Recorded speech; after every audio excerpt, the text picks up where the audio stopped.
जय हिंद मेरे डियर साथी। हमसे एक क्वेश्चन पूछा गया सामाजिक विज्ञान क्लास 10th का। ये देखा जाए तो प्रश्न नंबर देखा जाए तो 22 का या 23 का नंबर का क्वेश्चन है। देखिए कहा क्या है, ये क्वेश्चन कितने नंबर का है, टोटल 4 नंबर का है। एक संसाधन के रूप में मिट्टी के महत्व का उल्लेख कीजिए। ठीक है, फिर क्या कह दिया, भारत में पाए जाने वाले किन्हीं 2 प्रकार की मिट्टियों का तुम्हें वर्णन करना है। कितने नंबर का, 2 + 2 4 नंबर का ये क्वेश्चन है। यदि आप एमसीक्यू अच्छे से देखे होंगे इस पेपर का तो आप अच्छे से इसको अटेम्प्ट कर पाएंगे। ये क्वेश्चन एमसीक्यू से उठा के डाल दिया गया है। ठीक है, तो इस क्वेश्चन का आंसर आपको ऐसे हूबहू सेम टू सेम आपको लिखना पड़ेगा। देखिए ये इधर जितना भी चीज़ कराया जाएगा एग्जाम के पॉइंट ऑफ व्यू से देखा जाए तो बहुत ही इम्पोर्टेंट होगा। ठीक है, क्या लिख रखा है, एक संसाधन के रूप में मिट्टी के महत्व का उल्लेख कीजिए। मतलब मिट्टी हमारे लिए एक तरह संसाधन कैसे बन चुकी है उसके बारे में बताना पड़ेगा। भारत में पाई जाने वाली किन्हीं 2 प्रकार की मिट्टी, अपने यहाँ देखा जाए जैसे जलोढ़ मिट्टी, काली मिट्टी, बलुई मिट्टी, ये सब मिट्टी होती है ना, तो उसी में किसी 2 का क्या करना, उल्लेख करना। उल्लेख मतलब ये नहीं कि लिख देना केवल 2 प्रकार की, उसके बारे में लिखना भी पड़ेगा। मिट्टियों का वर्णन कीजिए, तब ये पूरा करोगे तो यहाँ पर 2 + 2 4 नंबर का ये क्वेश्चन बन जाएगा। ठीक है, तो सबसे पहले समझते हैं मृदा संसाधन के थोड़ा सा महत्वपूर्ण के उल्लेख कर देना। तो क्या लिख रखा, ध्यान से सुनिए उत्तर। मृदा संसाधन मानव पोषण, जल निस्कंदन और स्वास्थ्य स्वस्थ पौधों की वृद्धि के लिए महत्वपूर्ण है। कहने का मतलब जैसे मृदा मतलब देखा जाए तो सॉइल मतलब मिट्टी देखा जाए तो मानव पोषण के लिए, पोषण मतलब हमें जो भोजन मिलता है पेड़ से ही मिलता है। ठीक, अब सर कहेंगे मांस लोग खाते हैं, नहीं, मांस जो खाते हैं वो देखा जाए तो बकरी हो गई, अन्य चीज़ें हो गई, कहाँ से अपना भोजन कहाँ से प्राप्त करती, धरती पर पेड़ पौधों से ही प्राप्त करती है ना। तो मानव पोषण के लिए जल निस्कंदन मतलब जल जो निकाला जाता है, और स्वस्थ पौधों की वृद्धि के लिए, देखिए अच्छी क्वालिटी की मिट्टी रहेगी तो पौधा अच्छे से क्या करेगा, डेवलप करेगा, मतलब अच्छे से वृद्धि करेगा, के लिए महत्वपूर्ण है। इसलिए कहते हैं ना यार मिट्टी यहाँ की खराब है, कोई पेड़ ही नहीं उगता सही से, ऐसे बताते हैं ना। ठीक है, तो एक्चुअल में मृदा वहाँ की खराब है, मिट्टी खराब है। फिर महत्वपूर्ण है जो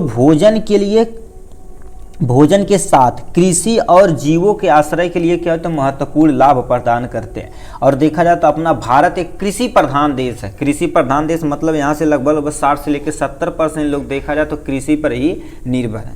अपना जो भी जीवन याचन छोटा मोटा करना रहेगा कृषि से ही कर लेते हैं। ठीक है, तो कृषि के लिए और जीवों के लिए मतलब जितने भी तुम्हारे पास पेड़ पे, ठीक है, अब कहेंगे सर पेड़ पे रहने वाला, पेड़ भी नीचे जमीन पे ही है ना, तो जमीन पर रहने वाले जितने भी जीव हैं उनको आश्रय प्रदान करने के लिए महत्वपूर्ण लाभ करता है। तो ये हो गया मृदिक, यानी उसके बारे में हमने उल्लेख कर दिया। किन्हीं 2 प्रकार की मिट्टी, जैसे क्वेश्चन पूछे जाएगा उसी को अच्छे से आप उसी तरह से एक्सप्लेन करिएगा। तो देखिए यहाँ पर पहली मिट्टी का नाम तुम्हारे पास क्या लिख रखा, हमने काली मिट्टी रख रखी। क्या रखी है, काली मिट्टी। अब काली मिट्टी के बारे में थोड़ा सा लिख दीजिए और क्या होता है, क्योंकि उल्लेख का 2 प्रकार की मिट्टियों का उल्लेख करना है। तो काली मिट्टी में कैल्शियम कार्बोनेट, मैग्नीशियम, पोटास, चूना के तत्व पाए जाते हैं। ठीक है, इसीलिए इसे क्या बोला जाता है, काली मिट्टी बोला जाता है। नेक्स्ट में क्या लिख रखा, काली मिट्टी देखा जाए तो मृदा कपास के विकास के लिए अत्यंत उपयोगी है। मतलब जब जहाँ कपास उगाए जाते हैं, अभी एमसीक्यू में एक क्वेश्चन क्या पूछ दिया, देखिए ठीक है, यही क्वेश्चन पूछा था, कपास की खेती के लिए निम्नलिखित में से कौन सी मिट्टी उपयुक्त है, तो कौन सी मिट्टी है, काली मिट्टी। इसीलिए एमसीक्यू अच्छे से देखेंगे तो क्वेश्चन बनेगा, क्वेश्चन अच्छे से किए होंगे तो ये सब कर देंगे। ठीक है, तो काली मिट्टी देखा जाए तो कपास के यानी कॉटन के लिए क्या होता है, बहुत ही उपयोगी होता है। काली मिट्टी का निर्माण किससे बनता, लावा से प्राप्त हो, लावा से हुआ है। ठीक है, लावा जो निकलता ना, जैसे ज्वालामुखी का लावा होता तो उनसे जो निकलते हैं राख की तरफ निकलते हैं, जो राख होते हैं उसी को क्या बोलते हैं, उससे जो मिट्टी का निर्माण होता है उसी को काली मिट्टी कहते हैं। तो एक हो गया, हमें किन्हीं 2 के बारे में बताना पड़ेगा। तो दूसरा तुम्हारे पास आ जाते हैं यहाँ से जलोढ़ मिट्टी के बारे में। तो आपके सामने ये रखा जलोढ़ मिट्टी। अब जलोढ़ मिट्टी क्या होता है, जलोढ़ मिट्टी नाम से ही पता, मतलब जिसे हम जो जल के बहाव से निर्माण होता है। तो लिखा जलोढ़ मिट्टी यानी मृदा नदियों द्वारा बहकर लाई गई मिट्टी होती है। जैसे नदियों के किनारे देखेंगे ना, बहुत बड़ी बड़े ऐसे मारे तो पूरा खाज से ऊंचा बना देगा। ठीक है, तो बहाव के कारण से होता है। यह मृदा खेती के लिए बहुत ही उपजाऊ होती है, क्योंकि उसमें प्रचुर मात्रा में पानी और न्यूट्रिशन की मात्रा पाई जाती है, इसीलिए वो बहुत ठीक है उपजाऊ होती है। यह मृदा, ठीक है, यह मृदा धान कामा गन्ना के लिए अत्यंत उपयोगी है। जहाँ पर नदियों के किनारे वाले रीजन पे, नदियों के किनारे वाले रीजन पे देखा जाए तो वहाँ पर धान का उत्पादन यानी चावल का उत्पादन सबसे ज़्यादा होता है। ठीक है, देखा जाए तो पश्चिम बंगाल अपनी यह सबसे ज़्यादा धान का यानी चावल का उत्पादन करता है। ठीक है, तो ये हो गया धान गन्ना के लिए कौन सी मिट्टी उपयोग है, जलोढ़ मिट्टी है। फिर क्या दे रखा है, यह मृदा गंगा कामा गोदावरी के मैदानों में मिलती है, क्योंकि वहाँ पर नदियों के किनारे ये बहाव से मिट्टी आती है और उसी से इन्हीं जलोढ़ मिट्टी का निर्माण होता है। तो इतना चीज़ आप लिखेंगे तो आपका कितने नंबर मिल जाएगा मेरे भाई, 4 नंबर मिल जाएगा। जैसे क्वेश्चन पूछा था उसी तरह से हमने एक्सप्लेन कर दिया एकदम ईजी तरीके से। ये 2 + 2 4 नंबर का हो जाएगा। ठीक है, इसके नेक्स्ट वीडियो में हम मिलेंगे। तुम्हारे पास विदेशी व्यापार से आप क्या समझते हैं, इनका प्लेलिस्ट बना देंगे। उस प्लेलिस्ट का नाम आपके पास होगा ये, उसमें MCQ वगैरह सारा डिटेल में रहेगा। आप वहाँ से जाके इसे आराम से देख सकते हैं, या आप लाइव कभी लाइव उसमें लाइव सेशन में जाके आप क्या कर सकते हैं, वहाँ से भी वीडियो देख सकते हैं। फुल सोल्यूशन मतलब 3 घंटे का है, 3 साढ़े 3 घंटे का, वहाँ से आप फुल सोल्यूशन इसका देख सकते हैं। ठीक है, चलिए आज के लिए बस इतना ही। फिर मिलेंगे नेक्स्ट वीडियो में नेक्स्ट टॉपिक के साथ। तब तक के लिए bye bye and take care.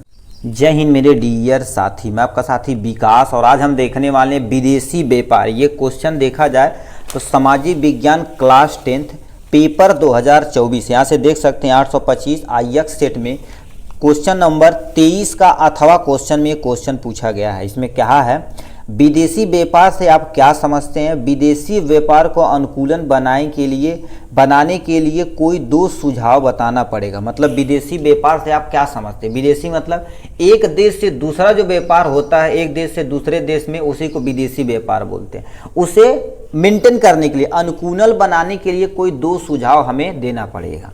ठीक है, ये तो विदेश के बारे में, अपने बारे में तुम सिंपल सा सोचो, उसी को लिख दो। कहने का मतलब क्या करिए, सबसे पहले समझते हैं परिभाषा, विदेशी व्यापार होता क्या है।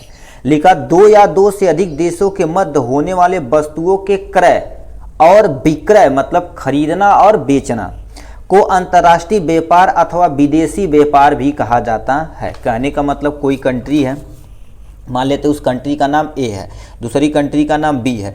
आप इस कंट्री से कुछ खरीद भी रहे हैं और इससे कुछ बेच भी रहे हैं, या ये भी आपकी कंट्री से कुछ ना कुछ खरीद रहा है और ये भी बेच रहा है। तो इनके बीच में जो व्यापार का गठन होता है, ठीक है, व्यापार का गठन होता है, उसी को हम क्या बोलते हैं, विदेशी व्यापार बोलते हैं। अब कहेंगे प्रेजेंट टाइम में आप जो मोबाइल लिए हैं, बताइए ये विदेशी व्यापार न होता तो अपने यहाँ ये संभव नहीं हो पाता। क्यों? क्योंकि देखिए मान लेते आप चाइना की मोबाइल यूज कर रहे हैं, चाहे ओप्पो, चाहे यानी MI, कुछ भी है, OnePlus, एप्पल, ये देखा जाए तो किसी न किसी दूसरी कंट्री से अपने यहाँ व्यापार के तौर पे आया हुआ है। ठीक है, व्यापार के तौर पे आया हुआ, तो वही चीज़ का रखा, कोई भी चीज़, चाहे वो खाद्य पदार्थ हो सकता है, ठीक है, चाहे वो तुम्हारे पास क्या होगा, खाद्य पदार्थ हो सकता है, चाहे वो तुम्हारे पास कोई वस्तु हो सकती है, चाहे वो तुम्हारे पास क्या होगा, तेल हो सकती है, कुछ भी हो सकती खाद्य पदार्थों के अंतर्गत। ठीक है, चाहे वस्तु हमारे जीवन में यूज होता है, तेल हो गया, तेल में तुम्हारे पास जैसे डीजल हो गया, पेट्रोल हो गया, केरोसिन ऑयल वगैरह वगैरह। ठीक है, तो ये देखा जाए तो वही चीज़, ये सब चीज़ एक देश से दूसरे देश में जब बेचा जाता और खरीदा जाए, क्रय विक्रय नहीं समझ में आता तो समझ लो खरीदना तथा बेचने को अंतर्राष्ट्रीय यानी विदेशी व्यापार कहते हैं।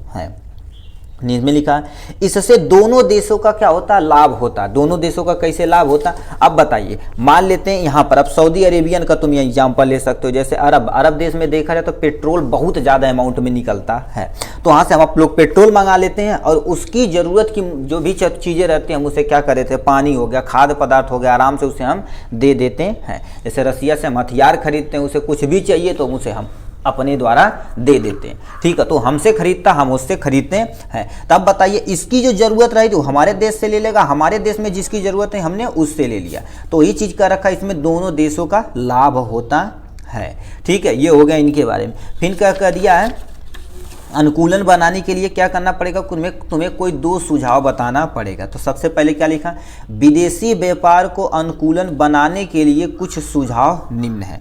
जैसे सबसे पहले देखो, क्या अपने माइंड में सोचिए, जैसे हमेशा किताबी भाषा नहीं रटा जाता, अपने माइंड में खुद ही सोच सकते हैं व्यापार को, मतलब किसी के यहाँ से कुछ खरीद रहे हो, मान लेते हैं आप सब्जी, आप ही मान लेते हैं हॉस्टल लेकर रह रहे हैं या कहीं अपने गाँव पे ही कर रहे हैं, तो बाजार में जाते हैं तो एक दुकान ऐसी होती है वहाँ पर प्रॉपर आप क्या कर देते हैं, सामान खरीदते हैं। क्यों? क्योंकि इनका व्यवहार अच्छा है, ठीक है। यही सब सारी चीज़ें तुम्हें क्या करना पड़ेगा, लिखना पड़ेगा। तो लिखा तुम्हारे पास क्या होगा, भागीदारी और सहयोग।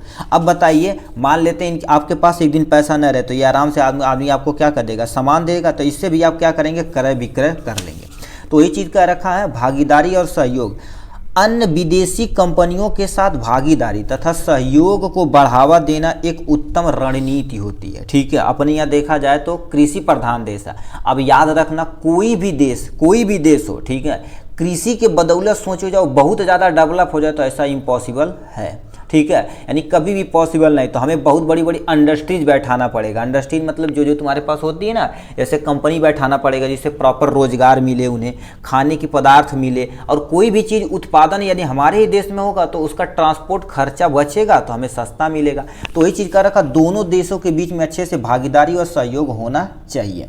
तो ये लिखा, अन्य विदेशी कंपनियों के साथ भागीदारी और सहयोग को बढ़ावा देना एक उत्तम रणनीति होती है। कहेंगे हमारा दोस्त है, तो 4 पैसा कमा देंगे तब भी चल जाएगा, ठीक है, वो चीज़ होता है।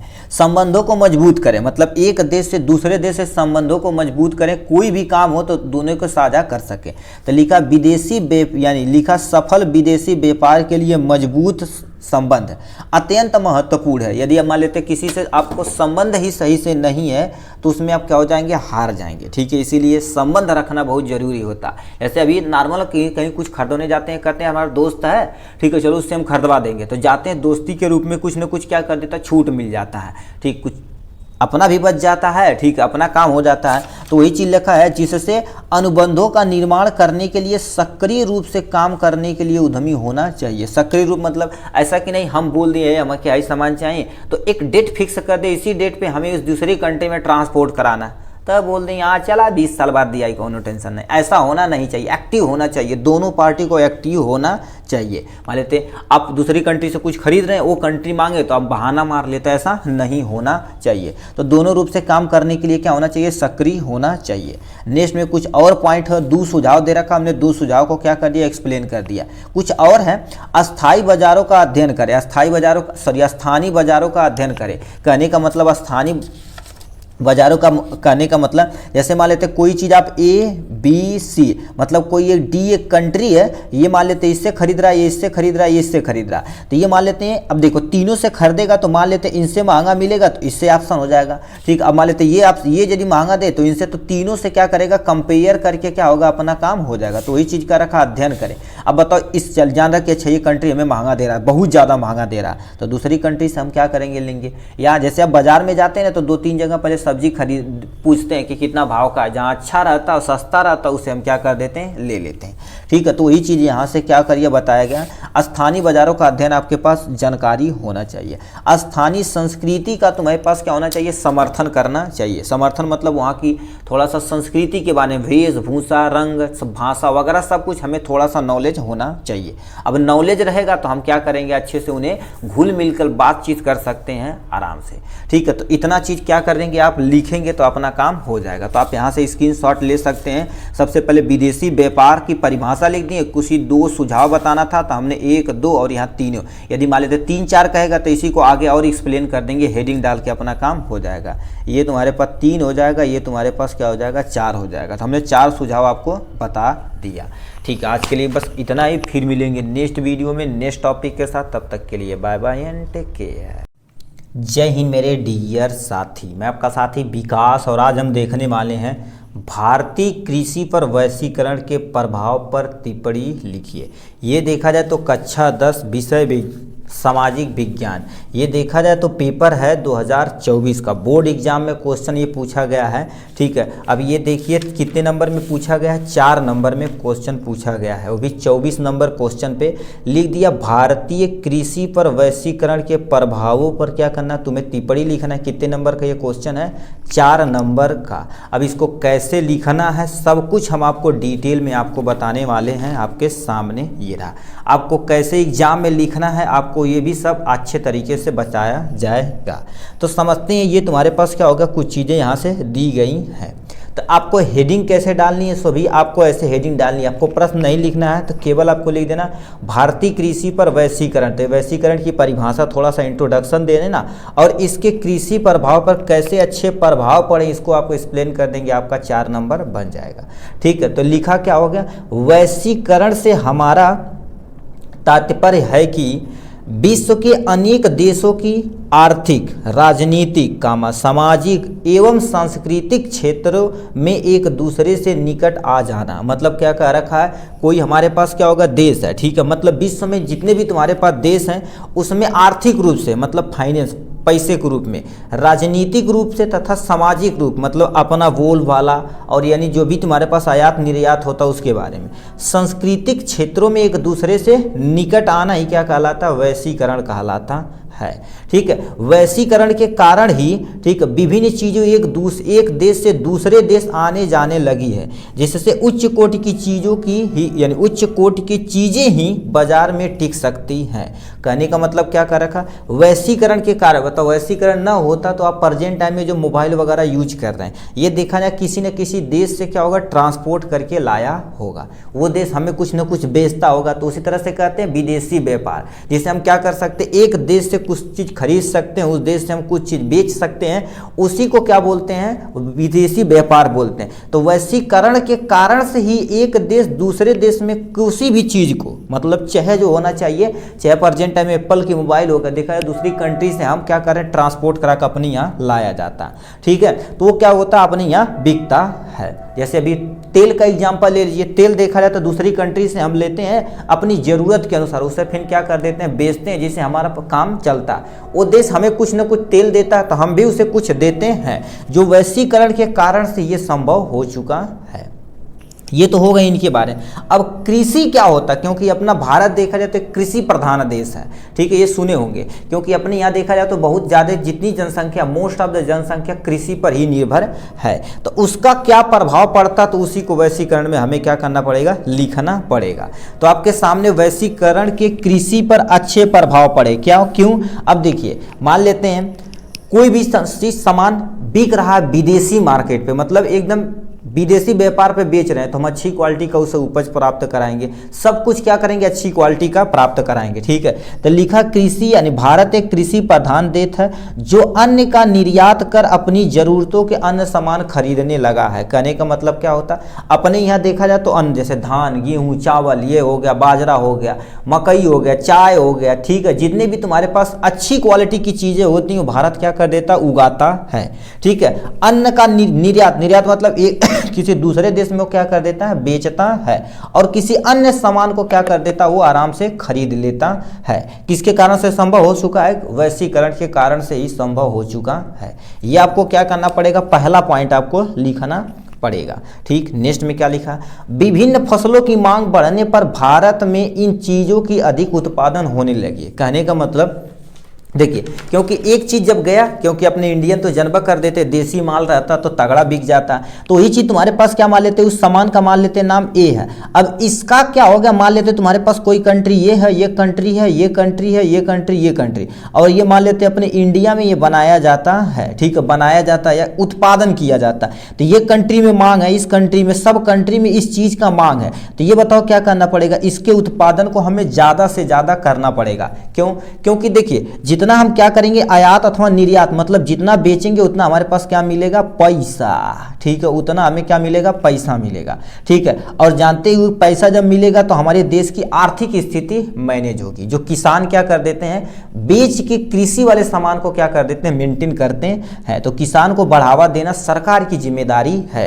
तो यही चीज बोला गया, देखिए साफ साफ लिखा, विभिन्न फसलों की मांग बढ़ने पर भारत के इन चीजों की अधिकतर उत्पादन होने लगी है। क्योंकि कोई भी चीज, अब बताइए हर एक कंट्री मांगेगी, मान लेते एक कंट्री, 2, 3, 4, 5 कंट्री, हर एक कंट्री मांग रही है, तो उसे हमें ज्यादा ज्यादा उत्पादन करना पड़ेगा। तो उसकी हम उत्पादन क्षमता बढ़ा देंगे, ज्यादा ज्यादा खेतों में उसे बोएंगे, तो वही चीजें यहाँ से बोली जा रही है। ठीक है, फिर क्या दे रखा है, अब देखिए इसके लिए क्या क्या चीज चाहिए, हरित क्रांति के कारण श्वेत क्रांति, पीली नीली क्रांति आई, जिससे दूध, तिलहन और मछली उत्पादन में क्या हो गई, बढ़ोतरी हो गई। अब देखिए क्यों, क्योंकि देखा जाए तो दूध प्रोडक्शन, दूध देखा जाए तो अपने यहाँ तो बहुत ज़्यादा प्रोडक्शन होता ही है। ठीक है, खेती जो क्या कर देते हैं, गेहूं अपने या कोई भी देश, हमारे देश से यदि कोई भी चीज़ खरीदता है तो अच्छी क्वालिटी के सामान हम उसे प्रोवाइड करते हैं, ऐसे कि नहीं घटिया क्वालिटी उसे देंगे, ऐसा कभी नहीं हम करते हैं। ठीक है, अपना देश जानते ही हैं। ठीक है, जो चीज़ उगाते हैं एकदम अच्छी क्वालिटी का। तो यही चीज़ क्या रखा, श्वेत क्रांति मतलब दूध से रिलेटेड। अब श्वेत क्रांति के बारे में कभी भी पूछे तो समझ लो दूध से रिलेटेड है।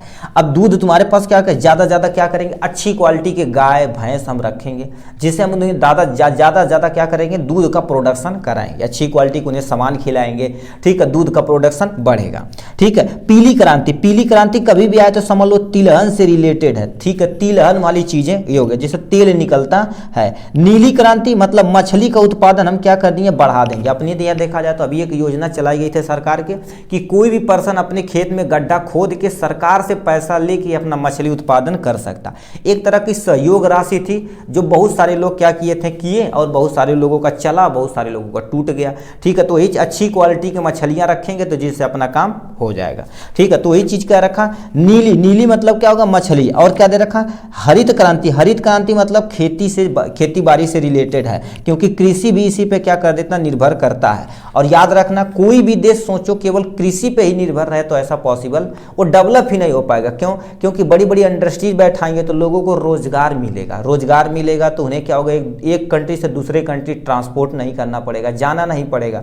ठीक है, तो ये चीजें क्या होती हैं, देखिए अब इसमें बहुत सारे देखेंगे अपने ही देश में क्या कर देते हैं, ऐसे अच्छी क्वालिटी से क्या कर देते हैं, वो खेती करते हैं। जैसे मान लेते हैं उनके पास इतना खेत है तो यहाँ पर क्या करेंगे, अपना छोटा सा क्या करेंगे, रहने के लिए घर बना देंगे, ये घर बना देंगे और क्या कर देंगे, इतना अपना खेती कर लेंगे। क्या होगा, ये तुम्हारे पास क्या हो गया, खेती हो गया। और यहीं पर क्या कर देंगे, गाय भैंस वगैरह पाल लेंगे। यहीं पर वो क्या कर देंगे, ठीक है, मान लेते हैं बकरी पाल लेंगे। ठीक है, बकरी पाल लेंगे और यहीं से तुम्हारे पास मुर्गी पाल लेंगे। और ये बगल में क्या करेंगे, छोटा सा गड्ढा बना देंगे, मछली पालेंगे। इसमें तुम्हारे पास क्या कर देंगे, मछली पाल। अब बताओ, खेती से जो अच्छी क्वालिटी का निकलता है उसे अपने यहाँ रख लेंगे, बेच देंगे, या उससे जो भी तुम्हारे पास घास भूसा निकलता है गाय खा ली। गाय से जितना भी तुम्हारे पास, यानी गाय को खिला देंगे, बकरी को खिला देंगे। अब इनसे जितना इनका डस्ट पार्टिकल, गोबर वगैरह निकलता हो कहाँ पर डाल देंगे, तुम्हारे पास मछलियों के अंदर डाल देंगे। ठीक है, मछलियाँ डाल देंगे, उस गोबर वगैरह को मछलियाँ खा जाएंगे। तो बताइए, ये मछलियों के बीच को पैसा कमा लेंगे और इस सब के कारण से वह हो जाएगा। मगर अच्छी क्वालिटी का हमें गाय भैंस बकरी मछली सब कुछ अच्छे क्वालिटी का रखना पड़ेगा। ठीक है, तो यही चीज तुम्हारे पास क्या दिया गया था, ये इतना बता देना है अपना इजी तरीके से। यदि कहेगा, ठीक है, ये क्वेश्चन आएगा तो आपको ऐसे ही लिखना पड़ेगा, थोड़ा सा इंट्रोडक्शन देके आप क्या कर देंगे, यहाँ इतना लिख देंगे, अपना काम हो जाएगा। ठीक, चलिए आज के लिए बस इतना ही, फिर मिलेंगे नेक्स्ट वीडियो में नेक्स्ट टॉपिक के साथ। तब तक के लिए bye bye and take care. Jai Hind मेरे डियर साथी, मैं आपका साथी विकास और आज हम देखने वाले हैं एक प्यारा सा क्वेश्चन जो एग्जाम के पॉइंट ऑफ व्यू से देखा जाए तो बहुत ही महत्वपूर्ण है, क्योंकि ये बोर्ड एग्जाम 2024 में देखिए क्वेश्चन पूछा गया है। ठीक है, इसमें क्या पूछा गया था, देखिए 24 का 8वां नंबर क्वेश्चन कह दिया, त्रितक क्षेत्रक अन्य क्षेत्रकों से कैसे भिन्न है, सो उदाहरण सहित तुम्हें क्या करना पड़ेगा, व्याख्या करना पड़ेगा। और कितने नंबर का है ये, 2 नंबर का, 2 + 2 4 नंबर का ये क्वेश्चन है। और ये देखा जाए तो क्वेश्चन एमसीक्यू में भी पूछा गया था। ठीक है, एमसीक्यू में आपको बता देना चाहते हैं कहाँ पर, देखिए ये कह दिया है, लिखा है तुम्हारे पास, निम्नलिखित में से किसको सेवा क्षेत्र भी कहा जाता है, जिसका ऑप्शन क्या था, तृतीयक क्षेत्र कहा था। ठीक है था, तो इसी का हम क्या कर देंगे अच्छे तरीके से आज इसमें हम देखने वाले हैं। अब कितना पॉइंट आपको लिखना पड़ेगा, 4 नंबर का है तो कम से कम आपको क्या करना पड़ेगा, 4-5 पॉइंट आपको लिखना ही लिखना पड़ेगा। तो सबसे पहले क्या लिख रखे हैं, देखिए मतलब कह दिया, देखिए अलग अलग क्षेत्र होते हैं ना, तो तृतीयक क्षेत्र होता प्राथमिक तथा द्वितीयक क्षेत्र से कैसे भिन्न होता, इसके बारे में आपको बताना पड़ेगा। फिर उसी एग्जाम्पल के जरिए भी हमें बताना पड़ेगा क्या होता है। अब पहला पॉइंट में क्या लिख रखा है, प्राथमिक और द्वितीयक क्षेत्रकों में किसी वस्तु का निर्माण किया जाता है। मतलब क्षेत्र देखा जाए तो द्वितीयक और प्राथमिक जो होता है, प्राथमिक मतलब फर्स्ट वाला और सेकंड वाला, किसी वस्तु का निर्माण करता है। जैसे फॉर एग्जांपल मान लेते हैं आपके पास ये स्केल है, ये स्केल है, ये तो प्राथमिक और द्वितीयक मिलके इसे बनाएंगे, और जो पर्सन यूज करेगा इसको वो क्या होगा, तृतीयक क्षेत्र के अंतर्गत आएगा। जैसे मान लेते हैं ये आपके सामने देखिए, ये प्रेजेंट टाइम में ये मान लेते हैं आपके पास क्या हो गया, ये कि क्या है, ये माइक का वायर है। ठीक है, जिससे हम क्या कर रहे हैं, आपको बोल के सुना रहे हैं। तो ये देखा जाए कोई ना कोई कंपनी बना रही होगी, तो हम सब लोग इसे बैठ के क्या कर रहे हैं, यूज कर रहे हैं। तो हम सब लोग क्या हो गए, तृतीयक क्षेत्र के अंतर्गत आते हैं। ठीक है, जैसे टीचर हो गया, मास्टर हो गए, बैंक हो गया, ठीक है, जितने भी तुम्हारे पास हॉस्पिटल हो गए, तृतीयक क्षेत्र के अंतर्गत आते हैं। ठीक, यहाँ तक हुआ। जबकि तृतीयक क्षेत्र में किसी वस्तु का उत्पादन नहीं किया जाता, इसमें कोई वस्तु का उत्पादन नहीं किया जाता, बल्कि तृतीयक क्षेत्र सेवा प्रदान करते हैं। ये क्या कर देते हैं? सेवा प्रदान करते हैं। अब इस पॉइंट का मतलब दोबारा समझते हैं। प्राथमिक और द्वितीयक क्षेत्र में किसी वस्तु का निर्माण, ठीक है, किसी वस्तु का निर्माण किया जाता है, जबकि तृतीयक क्षेत्र किसी वस्तु का उत्पादन नहीं करता, बल्कि तृतीयक क्षेत्र सेवा प्रदान करता है। मतलब प्राथमिक और द्वितीयक किसी चीज को बनाते हैं और वो क्या कर देते हैं, किसी न किसी कंपनी में जाएगा तो कंपनी में उसमें जो तुम्हारी कंपनी तो तुम्हारे पास प्राथमिक और द्वितीयक हो जाएगा। जैसे मान लेते हैं आप ये पेन हो गया, तो पेन किसी न किसी कंपनी से बनाया जा रहा है, तो ये जो पर्सन यूज कर रहा है, टीचर आप हैं, ठीक है, बैंक हैं, तो ये सब तृतीयक सेवा के अंतर्गत आते हैं। ठीक है, ये हो गया पहला पॉइंट। दूसरा पॉइंट में क्या लिखना, ऐसे ही एज इट इज जितनी अच्छी राइटिंग में हम लिखे हैं इसी तरह से आपको लिखते चले जाना है। नेक्स्ट में क्या लिखा, तृतीयक क्षेत्र की गतिविधियां प्राथमिक तथा द्वितीयक क्षेत्र के विकास में मदद करते हैं। जैसे प्राथमिक और द्वितीयक क्षेत्रक में उत्पादित वस्तुओं को ट्रकों और ट्रेनों द्वारा एक स्थान से दूसरे स्थान पर ले जाना और बाजार में बेचना आदि के तृतीयक क्षेत्र द्वारा किया जाता है। कहने का मतलब क्या होगा, तृतीयक क्षेत्र देखा जाए तो प्राथमिक और द्वितीयक क्षेत्र की मदद करता है। कैसे, अब बताइए, मान लेते हैं आप खरीदबे न करें तो कंपनी प्राथमिक और द्वितीयक बना के ही क्या करेंगे जब तृतीयक कोई यूज नहीं करेगा। ठीक है, तो वही चीज बोला जा रहा है। ठीक है, ये क्या कर देती है, प्राथमिक और द्वितीयक क्षेत्र में उत्पादित जो भी चीज रहता है वो ट्रक द्वारा, ट्रेनों द्वारा एक स्थान से दूसरे स्थान तक बेचा जाता है, मतलब भेजा जाता है। अब बाजार में बेचने का जो काम होता है तृतीयक क्षेत्र का काम होता है। अब सर जी कहेंगे कैसे, देखिए बड़े बड़े तुम्हारे पास क्या होते हैं, ऐड लगाए जाते हैं। अब तृतीयक क्षेत्र करते क्या, जो भी कंपनी से माल बन के आता है उसे ऐड के जरिए क्या कर देते हैं हम मार्केट में, ठीक है, मतलब बाजारों में हम क्या कर देते हैं इसे, ठीक है, डिस्प्ले करवाते हैं बड़ी बड़ी। जैसे अभी तुम्हारे पास कोई भी छोटा सा किराना स्टोर तुम समझ लो, तो उस पर देखेंगे अलग अलग क्रीम का, पाउडर का और शैम्पू का, और ये तुम्हारे पास क्या होता है साबुन का, ये सब का देखेंगे ऐड लगा होता है। तो ऐड क्या कर देते हैं तृतीयक, मतलब थर्ड वाले जो तुम्हारे पास रैंक यानी तृतीयक क्षेत्र होते हैं, थर्ड वाले आदमी वो क्या कर देते हैं उसको मार्केट में बेचने का काम करते हैं। ठीक है, क्यों देखा जाए तो जो भी, जैसे मान लेते हैं एक नमक बोन है, नमक किसी न किसी कंपनी में बनाया जाता है। फॉर एग्जांपल मान लेते हैं आप टाटा है, टाटा से जितना भी नमक आता है ट्रेन से आपके डिस्ट्रिक्ट पे आएगा, मतलब एक छोटे से स्टेशन पे उतरेगा, वहां से ट्रक के द्वारा छोटे छोटे मार्केट में चला जाएगा। मान लेते हैं एक मार्केट हो जाएगा, दूसरी सिटी हो जाएगी, तीसरी सिटी, चौथी सिटी। अब एक एक ट्रक मान लेते हैं इस सिटी में चली गई, तो इस सिटी में छोटी छोटी दुकानों पर क्या कर देंगे तृतीयक क्षेत्र द्वारा पहुंचाया जाएगा। ये पहुंचाएंगे और उससे क्या करेंगे बिक्री का काम करवाएंगे। वही चीज बोल रहा है, बाजार में बेचने आदि का काम तृतीयक क्षेत्र का होता, और ये जितना ज्यादा क्या करेंगे उसका एडिंग करेंगे उतना ज्यादा प्रोडक्ट बिकेगा। सोचेंगे कोई कोई प्रोडक्ट होता देखेंगे जल्दी से डेवलप होकर बहुत तेजी से मार्केट में छा जाता, क्यों, उस पर ऐड चलाया जाता बहुत तगड़ा। तो वही चीज ऐड ही ये क्या कर देता हमारे माइंड को बताता है कि कैसे काम हो रहा है। नेक्स्ट में क्या लिख रखा है, नेक्स्ट में क्या लिख रहा है, तृतीयक क्षेत्र सेवा प्रदान करते हैं। ये तृतीयक क्षेत्र हमेशा हमेशा क्या कर देते हैं सेवा प्रदान करते हैं। जैसे बैंकों में, अब बैंकों बताओ क्या कर देते हैं, बैंक में जो भी पर्सन जाता है कहता भैया हमें पैसा चाहिए तो पैसा दे देता है। ठीक है, चिकित्सालय के क्षेत्र में, चिकित्सालय मतलब कोई पेशेंट है, ठीक है, कोई पेशेंट गया अपनी परेशानियां बताया तो उसे क्या कहते दवा के द्वारा ट्रीट कर दिया जाता है। तो नर्से, डॉक्टर, फार्मासिस्ट बहुत सारी चीजें होते हैं। तो चिकित्सालय भी तृतीयक क्षेत्र के अंतर्गत आता है। टेलीफोन, टेलीफोन जो तुम्हारे पास देखा ये प्रेजेंट टाइम में जो कोई कंपनी ने हमें बना के दी होगी तो इसे हम क्या कर रहे हैं यूज कर रहे हैं। ठीक है, यूज कर रहे हैं। अब देखा जाए तो फोन बहुत सारे लोग अच्छे यूज करते हैं, नहीं तो इंस्टाग्राम हम रील देखेंगे, गंदी गंदी बातें और गंदी गंदी गालियां सीखेंगे, है कि नहीं मार्केट में तो सिखाने के लिए साफ जान ही रहे कितने लोग प्रेजेंट हैं, ये सारी चीजें। ठीक है, टेलीफोन, बीमा कंपनियां आदि से सभी तृतीयक क्षेत्र के तुम्हारे पास क्या होगा उदाहरण। अब कोई पूछेगा तृतीयक क्षेत्र के उदाहरण कौन है, बैंक हो गया, चिकित्सालय हो गया, टेलीफोन हो गया और बीमा कंपनी आदि भी सब क्या होगा, सब कुछ तुम्हारे पास क्या होगा ये तृतीयक क्षेत्र के अंतर्गत आते हैं। ये होगा next point. Next final point में तुम्हारे पास क्या दे रखा, इसे सुनिए। तृतीयक क्षेत्र का उपयोग प्राथमिक द्वितीयक क्षेत्र की क्रिया के विकास के लिए किया जाता है। बताओ, प्राथमिक क्षेत्र जितने भी प्राथमिक और द्वितीयक बनाते हैं तो तृतीयक क्षेत्र क्या कर देता है उसे ज्यादा उपयोग करता है। बताओ, जितना ज्यादा उपयोग किया जाएगा उतना ज्यादा क्या हो जाएगा प्राथमिक और द्वितीयक क्षेत्र उसे बनाएंगे। अब द्वितीयक और प्राथमिक क्षेत्र का क्या हो जाएगा ज्यादा विकास होगा। तो ये चीज क्या, तृतीयक क्षेत्र उपयोग करके प्राथमिक तथा द्वितीयक क्षेत्र की क्रियाओं को विकास के लिए क्या कर देते ज्यादा प्रयोग किया जाता है। तो इतना 4 पॉइंट आपको लिखना पड़ेगा, आपका कितना नंबर, 4 नंबर बन जाएगा। ठीक है, तो यहाँ से आप स्क्रीनशॉट भी ले सकते हैं, एक स्क्रीनशॉट, 1 पॉइंट 2 पॉइंट, उसके बाद यहाँ पर क्या करते हैं, नीचे 2 पॉइंट हो गया, आप आराम से कॉपी में नोट डाउन कर लीजिए। हमारे साथ ही करेंगे तो आपके लिए बहुत ही बेनिफिशियल रहेगा एज कम्पेयर टू लिखने के बजाय। ज़्यादा समझने की कोशिश करिए, आप डाउनलोड कर लीजिए, बार बार उसे रीड करिए, तो आपका ज़्यादा बेनिफिशियल होगा, क्योंकि एग्जाम आपका नज़दीक आ गया है। ठीक है, तो चलिए ये था आपका प्यारा सा क्वेश्चन। चलिए नेक्स्ट क्वेश्चन में मिलेंगे नेक्स्ट टॉपिक के साथ, तब तक के लिए bye bye and take care.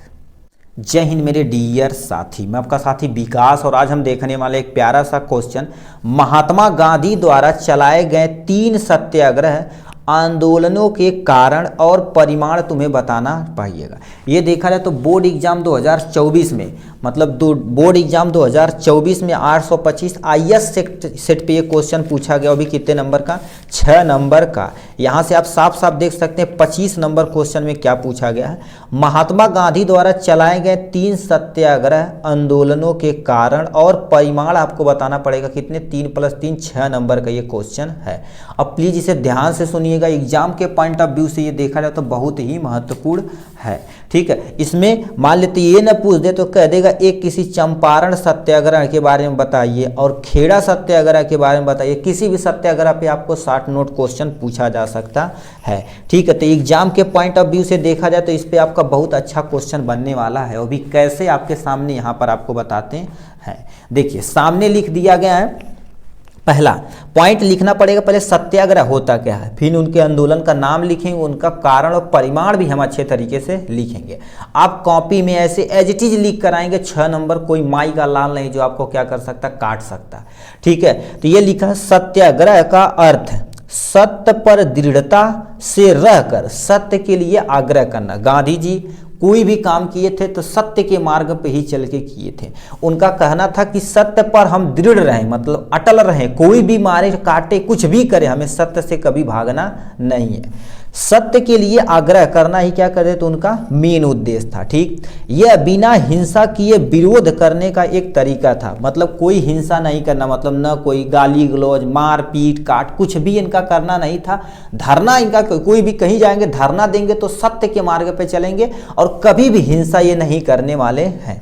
तो ये बिना हिंसा किए विरोध करने का एक छोटा सा और प्यारा तरीका था, ये दूसरा पॉइंट हो गया। दूसरा, गांधी जी ने इसे सामाजिक और राजनीतिक संघर्ष का तरीका बनाया था। गांधी जी का कहना था कहीं भी जाइए, किसी के सामने जाइए, अपना काम, जैसे ब्रिटिश कुछ भी काम नहीं कर रहे तो उनके आगे धरना प्रदर्शन देकर गाली गलौज न करिए, सत्य मार्ग पर चलिए और सभी को लेकर साथ चलिए। सभी को लेकर साथ चलना तो सामाजिक का विकास और राजनीतिक का विकास होगा। ठीक है, सामाजिक और राजनीतिक संघर्ष का तरीका होगा। कोई भी सामाजिक व्यक्ति किसी भी राजनीतिक लोकतंत्र में बैठे हुए व्यक्ति से ये संघर्ष करके अपना काम करवा सकता है। यदि प्यार से नहीं कर रहे हैं तो अलग रास्ता आपको चुनना पड़ेगा, बहुत सारे कोर्ट वगैरह प्रेजेंट हैं।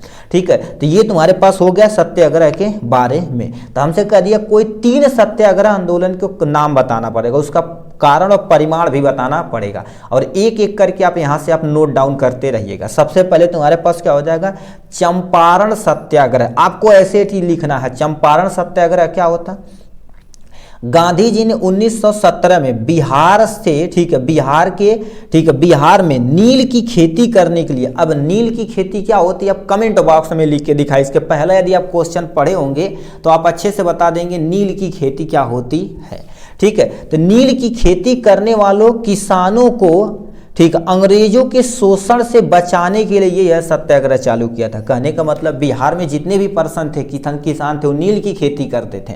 नील की खेती देखा जाए तो जब अंग्रेज उसे देखें तो अंग्रेजों के द्वारा उन्हें शोषण किया जाता था, खेत को पूरा रौद दिया जाता था, खराब कर दिया जाता था। अब बताइए किसान की वही तिजोरी है जो क्या कर देते हैं, पूरे खुले में छोड़कर आराम से क्या कर देते हैं, उसे रख रखवार, घर परिवार सब कुछ उसी पे निछावर कर देते हैं। फिर अंग्रेजों द्वारा क्या कर दिया, उन्हें शोषण किया जाता। तो अंग्रेज यानी जो गांधी जी थे ये सोचे थे तो गलत हो रहा, फिर उन्होंने क्या कर दिया, एक आंदोलन स्टार्ट किया, तो उसका नाम दिया गया चंपारण सत्याग्रह।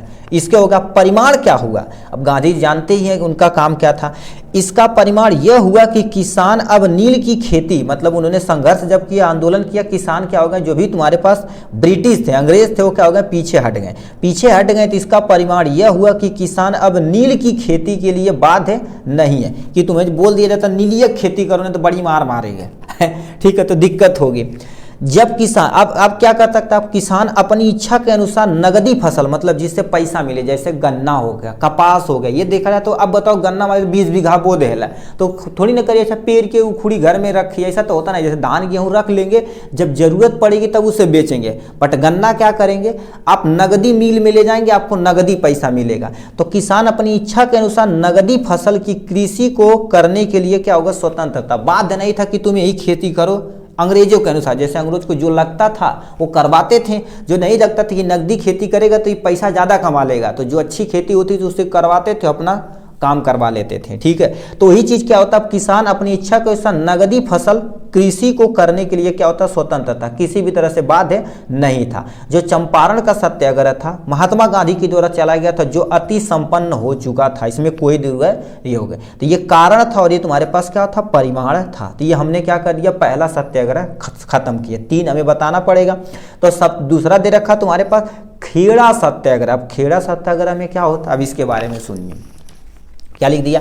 गांधी जी ने 1918 में गुजरात के किसानों को भारी लगान से माफी दिलाने के लिए यह सत्याग्रह किया था। कहने का मतलब जब ब्रिटिश लोग थे, अंग्रेज लोग थे, तो उस किसानों पर क्या करते थे, भारी लगन लगा देते थे। किसान आते थे, जैसे मान लीजिए फसल पूरी खड़ी हुई, कटवा ले जाते थे, लगन देना है, लगन मतलब टैक्स नहीं दे पाते हैं, लगान नहीं समझ में आता तो यहाँ पर क्या लिख दें, कर, यानी टैक्स समझिएगा। टैक्स उस पर क्या करते, तगड़ा लगा देते थे। और जब नहीं किसान दे पाते थे, बताओ टैक्स यदि नहीं दे पाएंगे तो उनकी पूरी खेती, गाय भैंस जो भी है सब उठा ले जाते थे अंग्रेज। तो कहीं तो भाई दिक्कत है, तो उन्होंने क्या किया, 1918 में ये आंदोलन स्टार्ट किया। और माफी दिलाने के लिए क्या होता, टैक्स जो था उसे हटाने के लिए अंग्रेजों से लड़ चुके थे। फिर इसका तुम्हारे पास परिमाण क्या हुआ, अंग्रेजों ने 1918 में किया गया था, 1919 में ये लिखा है जब्त की गई जमीन, क्योंकि किसान क्या कर देते, जो भी टैक्स नहीं दिए थे अंग्रेजों के द्वारा हड़प लिया गया था, जब्त कर लिया गया था। जब्त की गई जमीन किसानों को वापस करना पड़ा, अंग्रेजों को उनकी जमीन किसान को देना पड़ा। ठीक है, खेड़ा सत्याग्रह भारत के इतिहास में किसानों की बड़ी उपलब्धि में से एक थी। किसानों को अपनी भूमि मिल गई थी, अब स्वतंत्र रूप से जो भी खेती करना चाहे वो कर सकता है। तो खेड़ा सत्याग्रह ये था। अब मान लेते तुमसे पूछ दिया खेड़ा सत्याग्रह पे 60 नोट, तो यही लिखना पड़ेगा। ये तुम्हारे पास गांधी जी के द्वारा 1818 में गुजरात के किसानों पर भारी लगान से माफी दिलाने के लिए स्टार्ट किया गया था। ठीक, जिसका परिमाण क्या हुआ, 1919 में जो भी अंग्रेज के द्वारा जब्त की गई जमीन थी वो किसानों को उन्हें वापस करना पड़ा। तो यानी जो खेड़ा सत्याग्रह था वो किसानों में, ठीक है, इतिहास में किसानों की बड़ी उपलब्धि थी। अब वो बना चुना के अब और भी आप बढ़ा चढ़ा के लिख सकते हैं, कोई टेंशन नहीं। ये था दूसरा, यानी खेड़ा सत्याग्रह के बारे में। नेक्स्ट में तुम्हारे पास क्या लिख रखा है, तीसरा सत्याग्रह हो जाएगा जो आपके सामने यहाँ पर लिखा, अहमदाबाद मिल सत्याग्रह। इसमें क्या कर दिया जाता था, जैसे मिल है तो मजदूरों को बहुत दिन रात काम करवा दिया था, पैसा के नाम पे कुछ नहीं दिया जाता था। तो लिखे दें, महात्मा गांधी जी ने अहमदाबाद में मिल मजदूर को बेहतर वेतन दिलाने के लिए सत्याग्रह 1818 में किया गया था। ठीक, 1818 में किया गया था। ये जितनी भी बुक लिखी जाती है सब बुक की रिफरेंस है मेरे भाई। अब कहेंगे सर हमारे यहाँ तुम्हारे पास जो गाइड लिए अवतार विद्या लिए उसमें 1-2 शायद उधर हो सकता है, तो अपना मैनेज करिएगा, इसलिए बोला था बुक अच्छे तरीके से आप पढ़िए। ठीक है, ये होगा। अब नहीं सन लिखना चाह रहे तो मत लिखिए, कोई टेंशन नहीं। 1918 में ये किया गया था। अब इसका परिमाण क्या हुआ आप देख सकते हैं। गांधी जी के द्वारा चलाया गया सत्याग्रह आंदोलन, ठीक है, ये तुम्हारा अहमदाबाद सत्याग्रह आंदोलन सफल रहा, जिससे तुम्हारे पास मजदूरों को कितना 30 से लेके 35% उन्हें वेतन बढ़ाना पड़ा। देखो अब किसी का वेतन यदि बढ़ेगा तो जाहिर सी बात उन्हें खुशी मिलेगी। तो देखिए प्यारे प्यारे मजदूर थे, उनके जानते दिन रात काम करवाया जाता था अंग्रेजों के द्वारा, बट इन्होंने जब ये तुम्हारे पास अहमदाबाद मिल सत्याग्रह किया गया था, ठीक है, तो उसमें क्या होगा, उनके वेतन बढ़ाना पड़ा। वेतन जब बढ़ाए तो कितना बढ़ा दिया, 35% वेतन बढ़ाए। जो गांधी जी के द्वारा चलाया गया अहमदाबाद मिल सत्याग्रह अच्छे तरीके से क्या हो गया, संपन्न हो गया। तो इतना चीज़ आपको लिखना पड़ेगा। कितना बोल दिए हैं देखिए, आपको आप स्क्रीनशॉट यहाँ से आप लेते चलिए, ठीक है। देखिए सबसे पहले एक प्यारा सा आपका यहाँ से हो गया, सत्याग्रह के बारे में थोड़ा सा इंट्रोडक्शन दे दिए। पहला चंपारण सत्याग्रह जो आपका कारण और परिणाम हो जाएगा यहाँ से। अब ऐसे हेडिंग आपको डाल के लिखनी पड़ेगी। खेड़ा सत्याग्रह आपके सामने ये रहा। उसके बाद तुम्हारे पास क्या बोल दिया गया, ये सामने तुम्हारे पास हो गया अहमदाबाद मिल सत्याग्रह। इस तरह से देखा जाए तो हमारा जो भी क्वेश्चन हमसे पूछा था 6 नंबर में 3 सत्याग्रह पूछा था, तीनों सत्याग्रह के बारे में हमने क्या कर दिया, अच्छे तरीके से बता दिया। 3 सत्याग्रह पूछा था, 3 + 3 6 नंबर में, ठीक है। यदि अच्छा लगा होगा तो कमेंट बॉक्स में अपनी राय थोड़ा सा जरूर लिखिए करिए, उससे हमें मोटिवेशन मिलता कि हम अच्छा पढ़ा रहे हैं, खराब पढ़ा रहे हैं, कुछ चीज़ छूट रही तो उसे और बुक से रेफरेंस से लेके उसे अच्छे से काम किया जाएगा, ठीक है। तो ये सारी चीज़ें थी। चलिए नेक्स्ट क्वेश्चन में मिलेंगे नेक्स्ट टॉपिक के साथ। तब तक के लिए bye bye and take care. Jai Hind मेरे डियर साथी, मैं आपका साथी विकास, और आज हम देखने वाला एक प्यारा सा क्वेश्चन, भारत में चुनाव कभी कभी जातियों पर निर्भर करते हैं, क्यों? इस स्थिति से छुटकारा पाने के लिए कोई 2 सुझाव आपको बताना पड़ेगा, एकदम इजी तरीके से। ये देखा जाए तो बोर्ड एग्जाम 2024 में 824 IX सेट में ये क्वेश्चन पूछा गया है, ठीक। अब ऐसे पलट के आएंगे ना, ठीक है। तो ये कितने नंबर का पूछा गया, 6 नंबर का ये क्वेश्चन पूछा गया। और एग्जाम के पॉइंट ऑफ व्यू से देखा जाए तो ये बहुत ही इंपॉर्टेंट है, ठीक है। देखिए यहाँ पर 6 नंबर का क्वेश्चन है, क्या लिखा गया, भारत में चुनाव कभी कभी जातियों पर भी निर्भर करते हैं, क्यों? कारण सहित तुम्हें बताना पड़ेगा। इस स्थिति में छुटकारा पाने का कोई 2 उपाय बताना पड़ेगा।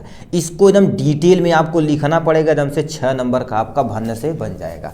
तो आपके सामने ये रहा क्वेश्चन का आंसर। आपको केवल और केवल वहाँ से क्वेश्चन, एग्जाम में केवल और केवल क्वेश्चन नहीं नोट करना है, केवल और केवल आंसर नोट करना है, ठीक। तो आप ऐसे हेडिंग डालेंगे यहाँ पर। अब यहाँ से मेन मुद्दा हमारे पास आता है इसकी लिखने का। लिखा, भारत एक लोकतांत्रिक देश है और यहाँ चुनाव लोकतंत्र आधार स्तंभ माने जाते हैं। मतलब अपना देखा जाए तो भारत एक लोकतांत्रिक देश है। कोई भी जनता अपने अनुसार किसी भी नेता को लोकतंत्र में बैठा सकती है और गिरा भी सकती है। तो ये चीज़ लिखा, लोकतंत्र का आधार स्तंभ माने जाते हैं, क्योंकि लोकतंत्र में वही जाते हैं जो जनता के द्वारा चुने जाते हैं। ये पहला पॉइंट हो गया यहाँ से। भारत में चुनाव कभी कभी जातियों पर निर्भर करते हैं, क्योंकि जाति आधारित राजनीति का प्रभाव बहुत अधिक पड़ता है। अपने यहाँ देखा जाए तो मगर चुनाव आयोग के द्वारा बताया जाता है, कहा जाता है, रूल होता है कि आप जाति के आधार पर चुनाव नहीं लड़ सकते। बट अपने यहाँ क्या होता है, कभी कभी जातियों पर निर्भर करता है, क्योंकि यहाँ जाति आधारित राजनीति का प्रभाव सबसे तगड़ा होता है। जैसे आप छोटे लेवल पे, प्रधानी लेवल पे, एक छोटे से गांव में मान लीजिए, गांव में कहते हैं अच्छा हिंदू है तो हिंदू को वोट देंगे तो हमारा वो सेव करेगा। ये सारी चीज़ें आप जानकारी जानते होंगे। जैसे मान लेते हैं एक 100 लोग यहाँ पर है, मान लेते हैं एक गांव में 100 लोग हैं, 100 लोग में से मान लेते हैं तुम्हारे पास 70 लोग तुम्हारे पास हिंदुज़म के अंतर्गत आते हैं, यानी हिंदू के अंतर्गत आते हैं, और मान लेते हैं 20 तुम्हारे पास क्या हो गया, नॉन हिंदू, मतलब मान लेते हैं मुस्लिम आ जाते हैं, ठीक है। ये तुम्हारे पास मुस्लिम, और 10 तुम्हारे पास अन्य यानी अन्य धर्म के लोग वहाँ पर प्रेजेंट है। तो यहाँ पर देखा जाए तो इनकी संख्या ज़्यादा है, तो ये सोचते हैं कि हिंदू के नाम पर यदि हम वोट मांगेंगे तो यानी जाति हो गया ना, तो जाति के आधार पर यदि वोट मांगेंगे तब भी हम आराम से एक छोटा सा प्रधान बना सकते। हूबहू सेम टू सेम अपने लोकतंत्र में यही होता है, क्योंकि इनकी संख्या क्या होगा, बहुत ज़्यादा होने के कारण यदि हिंदुज़म पे हम करेंगे, ठीक है, बोलेंगे इनसे आप मुस्लिम से हम आपको बता देंगे मुस्लिम ये है वो, इनकी बुराइयां बता देंगे आपको, ठीक। और मुस्लिम बोलिए क्या करेंगे, हिंदू की बुराई बताएंगे, तो ये भी अपने पे उत्साहित हो जाएंगे, ये भी उत्साहित हो जाएंगे। तो वही चीज़ का रखा, आधारित राजनीति का प्रभाव बहुत बुरा होता है। ये हो गया इनकी नेक्स्ट में। तीसरा पॉइंट में क्या लिख रखा, राजनीतिक पार्टियों और उम्मीदवार समर्थन शामिल करने के लिए जातिगत भावनाओं को उकसाते हैं। मतलब कोई भी राजनीतिक पार्टी हो तभी बोले उकसाते। उम्मीदवार क्या कर देते, उम्मीदवार मतलब कोई हिंदुज़म का उम्मीदवार है तो कहेगा मुस्लिम ये कर देंगे वो कर देंगे। आप प्रेजेंट टाइम में जान ही रहे हैं कि हिंदू के नाम पे, मुस्लिम के नाम पे, मतलब जातिवाद के नाम पर हमारे यहाँ वोट मांगा जाता है। बट आप एक पढ़े लिखे इंसान है, जातिवाद के उस पर कभी हमें वोट नहीं देना चाहिए। आपको अच्छी शिक्षा मिलनी चाहिए, अच्छा स्वास्थ्य मिलना चाहिए, अच्छी आपकी नौकरी मिलनी चाहिए, अपना देश डेवलपमेंट की तरफ जाए, ये सब पे आप वोट देना चाहिए। कोई भी नेता हो, आपका जो भी उम्मीदवार हो, उससे ये सब यदि आपको देता है तो आप अच्छे से उसे वोटिंग कर सकते हैं, अपना मत दे सकते हैं। कोई भी उम्मीदवार पार्टी शामिल करने पर यानी करने के लिए जातिगत भावनाओं को उकसाते हैं। ठीक है, उकसाते हैं। कोई भी उम्मीदवार देखा जाए तो जाति के प्रति लोगों को उकसाता, और यहाँ तक कि हम देखें पढ़े लिखे इंसान भी लोग जातिवाद पे लड़ते हैं। अब पढ़े लिखे इंसान है, सब कुछ जान रहे हैं, तभी अनजाना बनते हैं। ठीक है, और क्या कर देते हैं हिंदुज़म के नाम पे या मुस्लिम। जय हिंद मेरे डियर साथी, मैं आपका साथी विकास, और आज हम देखने वाले हैं ये क्लास 10th यानी क्लास 10 सामाजिक विज्ञान का एक प्यारा सा क्वेश्चन।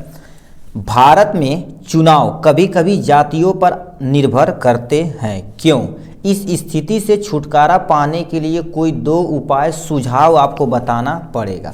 ये देखा जाए तो बोर्ड एग्जाम 2024 में 825 IX सेट पे ये क्वेश्चन पूछा गया है। और ये कितने नंबर का क्वेश्चन पूछा गया? 6 नंबर का क्वेश्चन पूछा गया। देखिए क्या लिख रखा है, भारत में, देखिए 26 नंबर पे, भारत में चुनाव कभी कभी जातियों पर ही निर्भर करते हैं, क्यों? इस स्थिति से छुटकारा पाने के लिए कोई 2 उपाय सुझाइए। ये कितने नंबर का है? 4+2 यानी 2+4 मतलब 6 नंबर का ये क्वेश्चन है। अब इसको कैसे एग्जाम में लिखना है एकदम अच्छे तरीके से आपको बताना पड़ेगा। यदि अच्छे तरीके से आप बता देंगे, और याद रखना ये कितने वर्ड में पूछा जाता है, ये कभी पूछा जाएगा 150 वर्ड। 150 वर्ड मतलब कम से कम आपको 1 से लेकर 1.5 पन्ना से ऊपर चलेगा लिखना ही पड़ेगा। आपको क्या लिखना है, कैसे लिखना है, ये सारी जानकारी इस वीडियो में आपको प्रोवाइड कराने वाले हैं। तो सामने दे रखा है इसका आंसर, आपको अच्छे तरीके से हेडिंग वगैरह डाल के आप आंसर लिख देंगे, अपना 6 नंबर बन जाएगा। तो पहला पॉइंट इसमें लिखा, भारत एक लोकतांत्रिक देश है और यहाँ चुनाव लोकतंत्र का आधार स्तंभ माना जाता है। यानी अपने यहाँ देखा जाए तो जनता अपने अनुसार, मत के अनुसार किसी भी नेता को अपना उम्मीदवार बना सकती है। उम्मीदवार तो हजारों होते हैं, जैसे आप छोटे गाँव पे देख लीजिए, प्रधानी होता है ना, ठीक, प्रधानी या नगर पालिका होता, कुछ भी होता अपने यहाँ, तो उसमें क्या कर दिया जाता है, बहुत सारे उम्मीदवार उठते हैं। जनता अपने मत के द्वारा एक सूटेबल और उनके जो सही लगता है एक उम्मीदवार को चूज करते हैं। तो यही चीज़ लिखा गया, भारत एक लोकतांत्रिक देश है और यहाँ चुनाव मतलब चुनाव के जरिए जनता लोकतंत्र का स्तंभ अपना क्या कर देती है, स्तंभ, ठीक है, आधार स्तंभ माने जाते हैं। इसी के द्वारा हम क्या करें, लोकतंत्र में किसी को बैठा भी सकते हैं, नेता को गिरा भी सकते हैं, वो जनता पर निर्भर करता है। पहला पॉइंट होगा। दूसरा पॉइंट, भारत में चुनाव कभी कभी जातियों पर निर्भर करते हैं, क्योंकि जाति आधारित राजनीति का प्रभाव बहुत अधिक पड़ता है, जो प्रेजेंट टाइम में आप देख रहे हैं।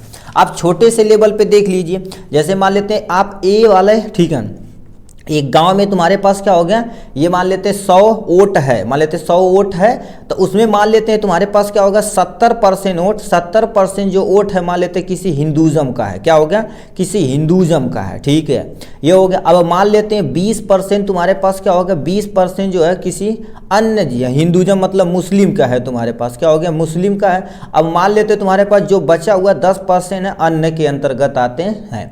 तो इस गांव में यदि चुनाव होगा तो मोस्ट ऑफ द प्रोबेबिलिटी देखा जाए तो जातिवाद के कोई भी उम्मीदवार उठेगा तो जातिवाद का काम करवा करेगा। जातिवाद पे कहेगा कि आप देखो, भड़काएगा कि हिंदू आपको मार देंगे, ये कर देंगे, वो कर देंगे, ठीक है। उसके बाद यहाँ पर परसेंटेज देखा जाए तो हिंदुओं का ज़्यादा है, तो ये हिंदुओं का वोट लेके आराम से जीत सकता है। वही सेम टू सेम मुस्लिम लोग करते हैं। मुस्लिम क्या कर देते हैं, हिंदुज़म के प्रति भड़काते हैं। तो यही चीज़ देखा जाए तो जातिवाद पे लड़ा के चुनाव जीत लेते हैं और देश को चौपट कर देते हैं। अब आप जान ही रहे, बट हमने बहुत सारे देखा हुआ कि ये जातिवाद पे लोग वोट, पढ़े लिखे इंसान जो अच्छे अच्छे शिक्षित लोग रहते हैं वो भी करते हैं। देखिए हमें कभी भी किसी जातिवाद पे वोट नहीं देना है, ठीक है। आप यदि मान लेते हैं क्लास 10th में आप उम्मीदवार बनेंगे, ठीक है, मान लेते 2-4 साल बाद बनेंगे, तो हमें जातिवाद पे वोट कभी भी नहीं देना है। हमें क्या चाहिए, अच्छी शिक्षा चाहिए, अच्छा चिकित्सा चाहिए, अच्छा व्यवस्था चाहिए, हमारा देश उन्नति की तरफ बढ़े, ठीक है, अच्छी अच्छी टेक्नोलॉजी हमारे अंदर अपनी यहाँ डेवलप हो, यही सब में हमें वोट देना चाहिए। बट होता क्या, आप जान ही रहे, देश की हालत कितनी बुरी होती चली जा रही है, आप खुद ही देख रहे हैं। जाति आधारित राजनीति का प्रभाव बहुत अधिक पड़ता है। ठीक है, अपने यहाँ देखो जाति पे लड़ जाते हैं। अब तुम सोचो हम ऑफलाइन क्लासेस चलाते हैं ना, ठीक है, मान लेते 8-10 लोग बैठे ना, तो तुम बोलेंगे ये मुस्लिम है, ये हिंदू है, उस बात करते करते करते इसे झगड़ जाएंगे कि दही मार कर लेंगे। इस हद तक छोटे बच्चों का ब्रेन वॉश किया गया, अब तुम सोच सकते हो।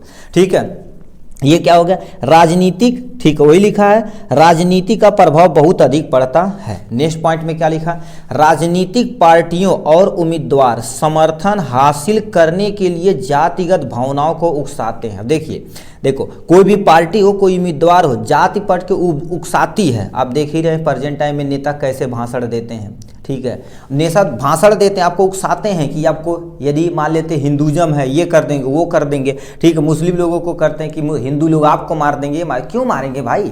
ठीक है, अब आप शिक्षित रहिए, अच्छे से अपना काम करिए, देश के लिए काम करिए, जात पे आप लड़बन करिए। ठीक है, तो यही चीज़ होती है। बड़ी सारी पार्टियां उम्मीदवार क्या लोगों को भड़काते हैं और छोटे कस्के के लोग जन्म कर जातिवाद पे लड़ के मरेंगे, उनके बच्चे आराम से मौज करेंगे और ये सब लोग अपने मरेंगे। ठीक है, ये होता है। कुछ दलों को जातियों के मददगार और प्रतिनिधि के रूप में देखा जा सकता है। प्रेजेंट टाइम में जैसे मान लेते कोई ए जाति के लोग हैं, ठीक है, ये मान लेते तुम्हारे पास क्या होगा, कोई ए पार्टी है, दूसरी बी पार्टी है, कोई तीसरी सी पार्टी है। अब ये कहा क्या है, जातियों के मददगार के प्रति, मतलब ए वाला जाति जो क्या करेगा, मान लेते तुम्हारे पास बोला जाएगा ए वाला जाति यदि मान लेता मुस्लिम का डेवलप करेगा, तो ये बी और सी वाले जो तुम्हारे पास जनता के उम्मीदवार हैं अथवा कोई लोग हैं, कोई नेता हैं, उम्मीदवार सोचेंगे यार बहुत हरामी है, ये इसी को मानता है। यदि बी वाला मान लेते इनको मानता है, ठीक है, इनको मानता, तो अन्य वाले सोचेंगे यार इसी दोनों जात को मानता, हमें नहीं मानता। और एक्चुअल में होता भी ऐसे है। तो जातियों के मददगार और प्रतिनिधि के रूप में देखा जा सकता, कुछ दल ऐसे होवा करते हैं। ठीक है, नेक्स्ट में लिखा, जाति आधारित वोट बैंक और जाति समीकरणों का उपयोग राजनीतिक दलों द्वारा किया जाता है। मतलब जाति आधारित वोट, देखो साफ साफ लिखा, जाति आधारित वोट बैंक बोला जाता है इन्हें।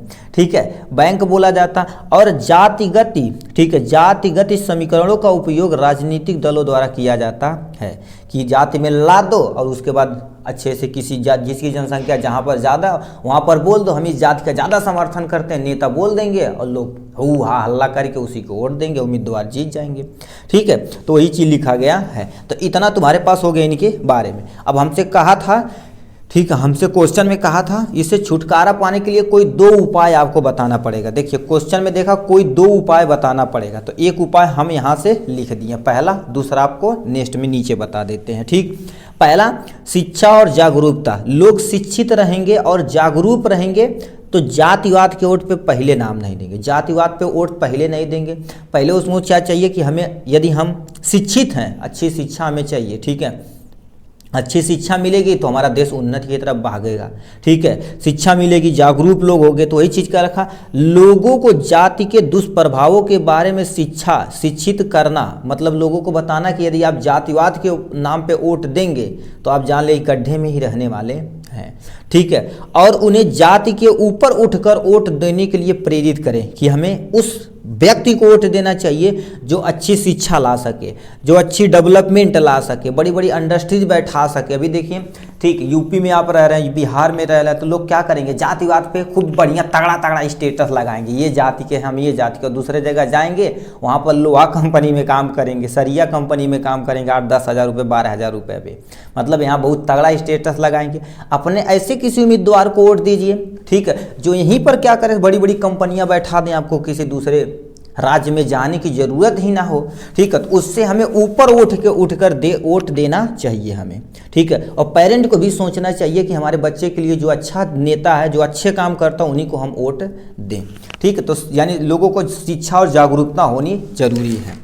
ये पहला पॉइंट हो गया। दूसरा पॉइंट, राजनीतिक सुधार होना चाहिए। देखिए आपको सामने यहाँ से दूसरा पॉइंट में क्या लिखा है, राजनीतिक सुधार होना चाहिए। राजनीतिक सुधार मतलब चुनाव आयोग को एकदम से कड़क, मतलब हार्ड एक ला लगा देना चाहिए, नियम लगाना चाहिए कि कोई भी राजनीतिक दल जाति के आधार पर चुनाव और लड़ नहीं सकती, और जाति के आधार पर वो भाषण भी नहीं दे सकती। चुनाव आयोग को ऐसा करना चाहिए, बट चुनाव आयोग को ऐसे धज्जियाँ उड़ा कर रखे हैं, आप जान ही रहे हैं। ठीक है, चुनाव आयोग द्वारा चुनाव सुधार और राजनीतिक दलों के लिए सख्त नियम लागू करना चाहिए ताकि वे जाति आधारित राजनीति न कर सके। कोई भी पार्टी राजनीति करे तो चले, बट जाति के आधार पर राजनीति न कर सके। ठीक है, ऐसा होता। अब देखो जितने भी पार्टियां हैं कहेंगे 2000 हम आपको दे देंगे, इतना ये नियम लगा देंगे, वो नियम लगा देंगे, दुनिया भर का लगा ही देंगे। लोग जागरूक जानिए है या नहीं है, लोग वोट देंगे, उस राजनीतिक को जिता देंगे, फिर दुनिया भर का टैक्स लगा देंगे, हम इसे लूट लाट के अपना काम कर देंगे। और हम सब लोग गरीब हैं तो गरीब होते ही चले जा रहे हैं। आप सब इस टाइम देख रहे हैं गरीब लोग गरीब होते ही चले जा रहे हैं और धनी लोग धनी होते ही चले जा रहे हैं। तो मतलब कोई आपको 2 सुधार बताना पड़ेगा, तो हमने 2 सुझाव बता दिया, इतना आप लिख देंगे, अपना काम हो जाएगा। ठीक, चलिए आज के लिए बस इतना ही, फिर मिलेंगे नेक्स्ट वीडियो में नेक्स्ट टॉपिक के साथ। तब तक के लिए bye bye and take care. Jai Hind मेरे डियर साथी, मैं आपका साथी विकास, और आज हम देखने वाले हैं क्लास 10th का सामाजिक विज्ञान का एक इम्पोर्टेंट क्वेश्चन। कह दिया भारत में संघीय व्यवस्था की किन्हीं 4 विशेषताओं की व्याख्या करना है। ये देखा जाए तो बोर्ड एग्जाम 2024 825 IS सेट पे ये क्वेश्चन पूछा गया है, वो भी कितने नंबर का, 6 नंबर का। यहाँ से देख सकते हैं अथवा करके क्वेश्चन दिया, चाहे आप ये करिए चाहे ये करिए। ये कितने नंबर का है, 6 नंबर का क्वेश्चन है। क्या कह दिया है, भारत में संघीय व्यवस्था मतलब जो संविधान है उसके बारे में व्यवस्था में कि किन्हीं 4 विशेषताओं का तुम्हें क्या करना पड़ेगा, वर्णन करना पड़ेगा। ठीक है, तो आपके सामने ये रखा टोटल और टोटल। तो सबसे पहले संघीय व्यवस्था के बारे में हमें थोड़ा सा जान लेना पड़ेगा, उसके बाद कोई 4 विशेषता का व्याख्या कर देंगे, अपना काम खत्म हो जाएगा। जैसे क्वेश्चन पूछे उसी तरह से आपको क्या कर देना है, लिख देना है। ठीक है, देखिए इसमें पहला पॉइंट में क्या लिखा है, संघीय व्यवस्था की विशेषताएं जैसे हैं, क्या दे रखा, संघीय शासन व्यवस्था 2 स्तरों पर सरकार की गठन होती है। 2 स्तर मतलब क्या होता है, जैसे कोई भी नियम आता है तो सबसे पहले केंद्र सरकार देती है, केंद्र सरकार देती है, केंद्र सरकार देख देती किसको, राज्य सरकार को देती है। तो राज्य सरकार की अलग व्यवस्था होती है और तुम्हारे पास केंद्र सरकार की अलग व्यवस्था होती है। तो ये लिखा 2 स्तरों पर सरकार की गठन होती, पहला केंद्र सरकार द्वारा, जैसे कुछ भर्तियां आती है रेलवे वगैरह, तो देखा जाए तो केंद्र सरकार के द्वारा दी जाती है। राज्य सरकार जैसे अभी उत्तर प्रदेश पुलिस की भर्ती प्रेजेंट टाइम में चल रही है। ठीक है, तो ये देखा जाए तो राज्य के द्वारा दी जाती है, जैसे बिहार पुलिस हो गया, दिल्ली पुलिस हो गया, हरियाणा पुलिस हो गया, सुने होंगे ना। तो ये चीज़ राज्य के द्वारा व्यवस्था दी जाती है। तो ये 2 तुम्हारे पास क्या होगा, गठन की जाती है, केंद्र द्वारा और राज्य द्वारा। ठीक है, शासन के अनुसार संविधान के अनुसार केंद्र सरकार और राज्य सरकार के कार्यों को अलग अलग बांटा गया है। कहने का मतलब जैसे देखो, केंद्र सरकार क्या करती थी, कोई भी सुविधा देती तो राज्य सरकार अपने राज्य में लेकर आती। जैसे मान लेते उत्तर प्रदेश में आ गई कोई शासन, ठीक है, कोई व्यवस्था आ गई, अब राज्य से क्या होगा ये देखा जाए तो तुम्हारे पास जिला स्तर पे आएगा। किस स्तर पे, जिला स्तर पे आएगा। जिला स्तर से देखा जाए तो कोई भी व्यवस्था तहसील लेवल पे आएगी। किसने, तहसील से तुम्हारे पास क्या हो गया, ब्लॉक लेवल पे आती, ब्लॉक लेवल से तुम्हारे पास देखा जाए तो गांव लेवल पे आती है। अब ग्राम लेवल पे आएगी, ग्राम में छोटे छोटे प्रधान छोटे छोटे सदस्य रहते हैं, उस सुविधाओं को जनता तक पहुंचाती है। इतनी बड़ी सीक्वेंस होती है तब जाके हमें व्यवस्था आती है। अब यही पे पैसा खाया जाता है, आप जान ही रहे हैं। ठीक है, तो वो चीज़ें बोली गई हैं। ठीक, तो ये हो गया इनके बारे में। किन्हीं 4 विशेषताओं का तुम्हें वर्णन करना है। तो पहली विशेषता तुम्हारे पास दी गई है यहाँ से, लिखित एवं कठोर संविधान। अपने यहाँ देखा जाए तो कोई भी संविधान अपने यहाँ है तो कठोर और लिखित है। ठीक है, इतना स्ट्रांग है कि कोई भी, चाहे वो राजा हो चाहे प्रजा हो, कोई भी हो, ठीक है, यदि वो नियम का उल्लंघन करता है, मतलब वो खराब काम करता है, तो सजा उन्हें मिलनी ही मिलनी है। ठीक है, तो यही चीज लिखा पहला पॉइंट, भारतीय संविधान एक लिखित एवं तथा कठोर संविधान है। ठीक है, कठोर संविधान है, इसमें संशोधन करना आसान नहीं। तुम सोचो कोई भी लोकतंत्र में बैठी सरकार इसमें संशोधन कर दे तो ऐसा होना पॉसिबल नहीं है। ठीक है, बहुत बड़ी कोई भी पार्टी रहे तो बहुत बड़ी यदि वोटों से जीती हुई तो थोड़ा बहुत संशोधन कर सकती। जैसे अभी भाजपा के द्वारा देखा जाए तो जो अपने यहाँ कश्मीर में लगा हुआ था 70, उसको हटा दी है। ठीक है, जो सूटेबल लगेगा उसी को हटा सकती, तुम सोचो बहुत सारे नियम को हटा नहीं सकती। ठीक है, तो वही चीज पहला पॉइंट लिखा अपने यहाँ का, जो तुम्हारे पास व्यवस्था है, लिखित और कठोर संविधान है। संविधान के अनुसार कोई भी व्यक्ति यदि उल्लंघन करता है तो उसे यानी सजा मिलनी तय है। दूसरा क्या दे रखा, शक्तियों का विभाजन। शक्तियों का विभाजन क्या लिखा, केंद्र सरकार पे अलग शक्ति और राज्य सरकार पे अलग शक्ति होती है।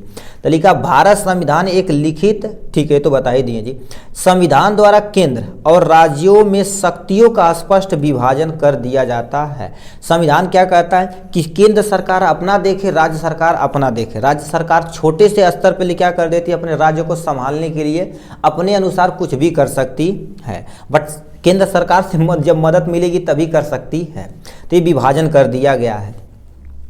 इस संबंध में 3 सूची आती, सबसे पहले संघ सूची, दूसरा राज्य सूची, दूसरा तुम्हारे पास समीपवर्ती सूची का निर्माण किया जाता है। मतलब शक्तियों को बांट दिया गया कि अलग अलग शक्ति का प्रयोग करके आप अपने राज्य को सुधारने के लिए अत्यंत प्रयास कर सकते हैं, कोई टेंशन नहीं है। तो ये 2 पॉइंट आप इसमें लिख दिए। 2.3 तीसरा पॉइंट पे आते हैं, स्वतंत्र एवं निष्पक्ष न्यायपालिका। संविधान क्या कहता है, कोई भी आदमी यदि उस लेवल पे बैठा है तो आप ऐसा नहीं कि हमारे यहाँ का कोई व्यक्ति है, हमारे रिश्तेदार हम हो, चला इनके थोड़ा सा जो भी विपक्ष मतलब कि हमारे रिश्तेदार हम तो इनको हम सज़ा कम करवा देंगे, ऐसा पॉसिबल नहीं है। बट आपके यहाँ होगा करता, अपने यहाँ जानते ही हैं। संविधान किसी भी निर्णय को सोच समझ के लेता है, ये जान ही रहे। संविधान में जितनी भी चीज़ लिखी गई हैं, कोई भी व्यक्ति जो उस स्तर पे बैठा है तो कोई भी निर्णय लेता तो सोच समझ कर लेता है। वह किसी के अधीन कार्य नहीं कर सकता, किसी के अधीन कार्य नहीं कर सकता। तुम सोचो हम इसे कब्जे में कर लें तो ऐसा हो, तो ऐसा पॉसिबल नहीं है। बट अपने यहाँ देखा जाए तो बड़ी जाति के जो लोग हैं क्या कर देते, छोटी जाति के लोग को दबा कर रखे हुए थे, अभी भी रखे हुए हैं। ठीक है, जो छोटे से एरिया में देखेंगे हड़प लेंगे, खेतों हड़प लेंगे, ठीक है, जमीन उमीन हड़प लेंगे, बोलते रह जाएंगे और दौड़ते रह जाएंगे, जाए थाना चाहे ब्लॉक जाए प्रमुख कहीं भी जाए, कुछ फर्क नहीं पड़ने वाला। ठीक है, तो यही चीज़ कार्य नहीं करता है। अपना न्याय, ठीक है, अपना न्याय निष्पक्ष रूप से प्रकट करता है। कोई भी अपना न्याय हो, जो भी इनके मन में आता कि अच्छा ये गलत है तो उनको गलत ठहराएगा। ऐसा नहीं कि मतलब ठीक उन्हें पैसा वैसा दे के ऐसा कर दिया जाएगा। ये संविधान में लिखा हुआ, तो आप जान ही रहे पैसे के कुछ भी किया जा सकता अपने यहाँ। ठीक है, ये हो गया। दूसरा पॉइंट में तुम्हें क्या लिखना पड़ेगा, चौथा, ठीक है, ले फाइनल पॉइंट, एकहरी नागरिकता और एकहरा संविधान। संविधान क्या कहता है, भारत में रहने वाला हर एक व्यक्ति, चाहे वो किसी भी जाति का, पहला जाति उसका क्या है, भारतीय जाति, और भारत का रहने वाला तो भारतीय जाति है। यहाँ पर बांटा गया ना, मगर हम इंडियन हैं। लिखा है भारत के किसी भी जाति और किसी भी राज्य का नागरिक हो, उनकी नागरिकता हमेशा हमेशा यदि भारतीय ही होगी। ठीक है, ये भारत के रहने वाले तो भारतीय होगी।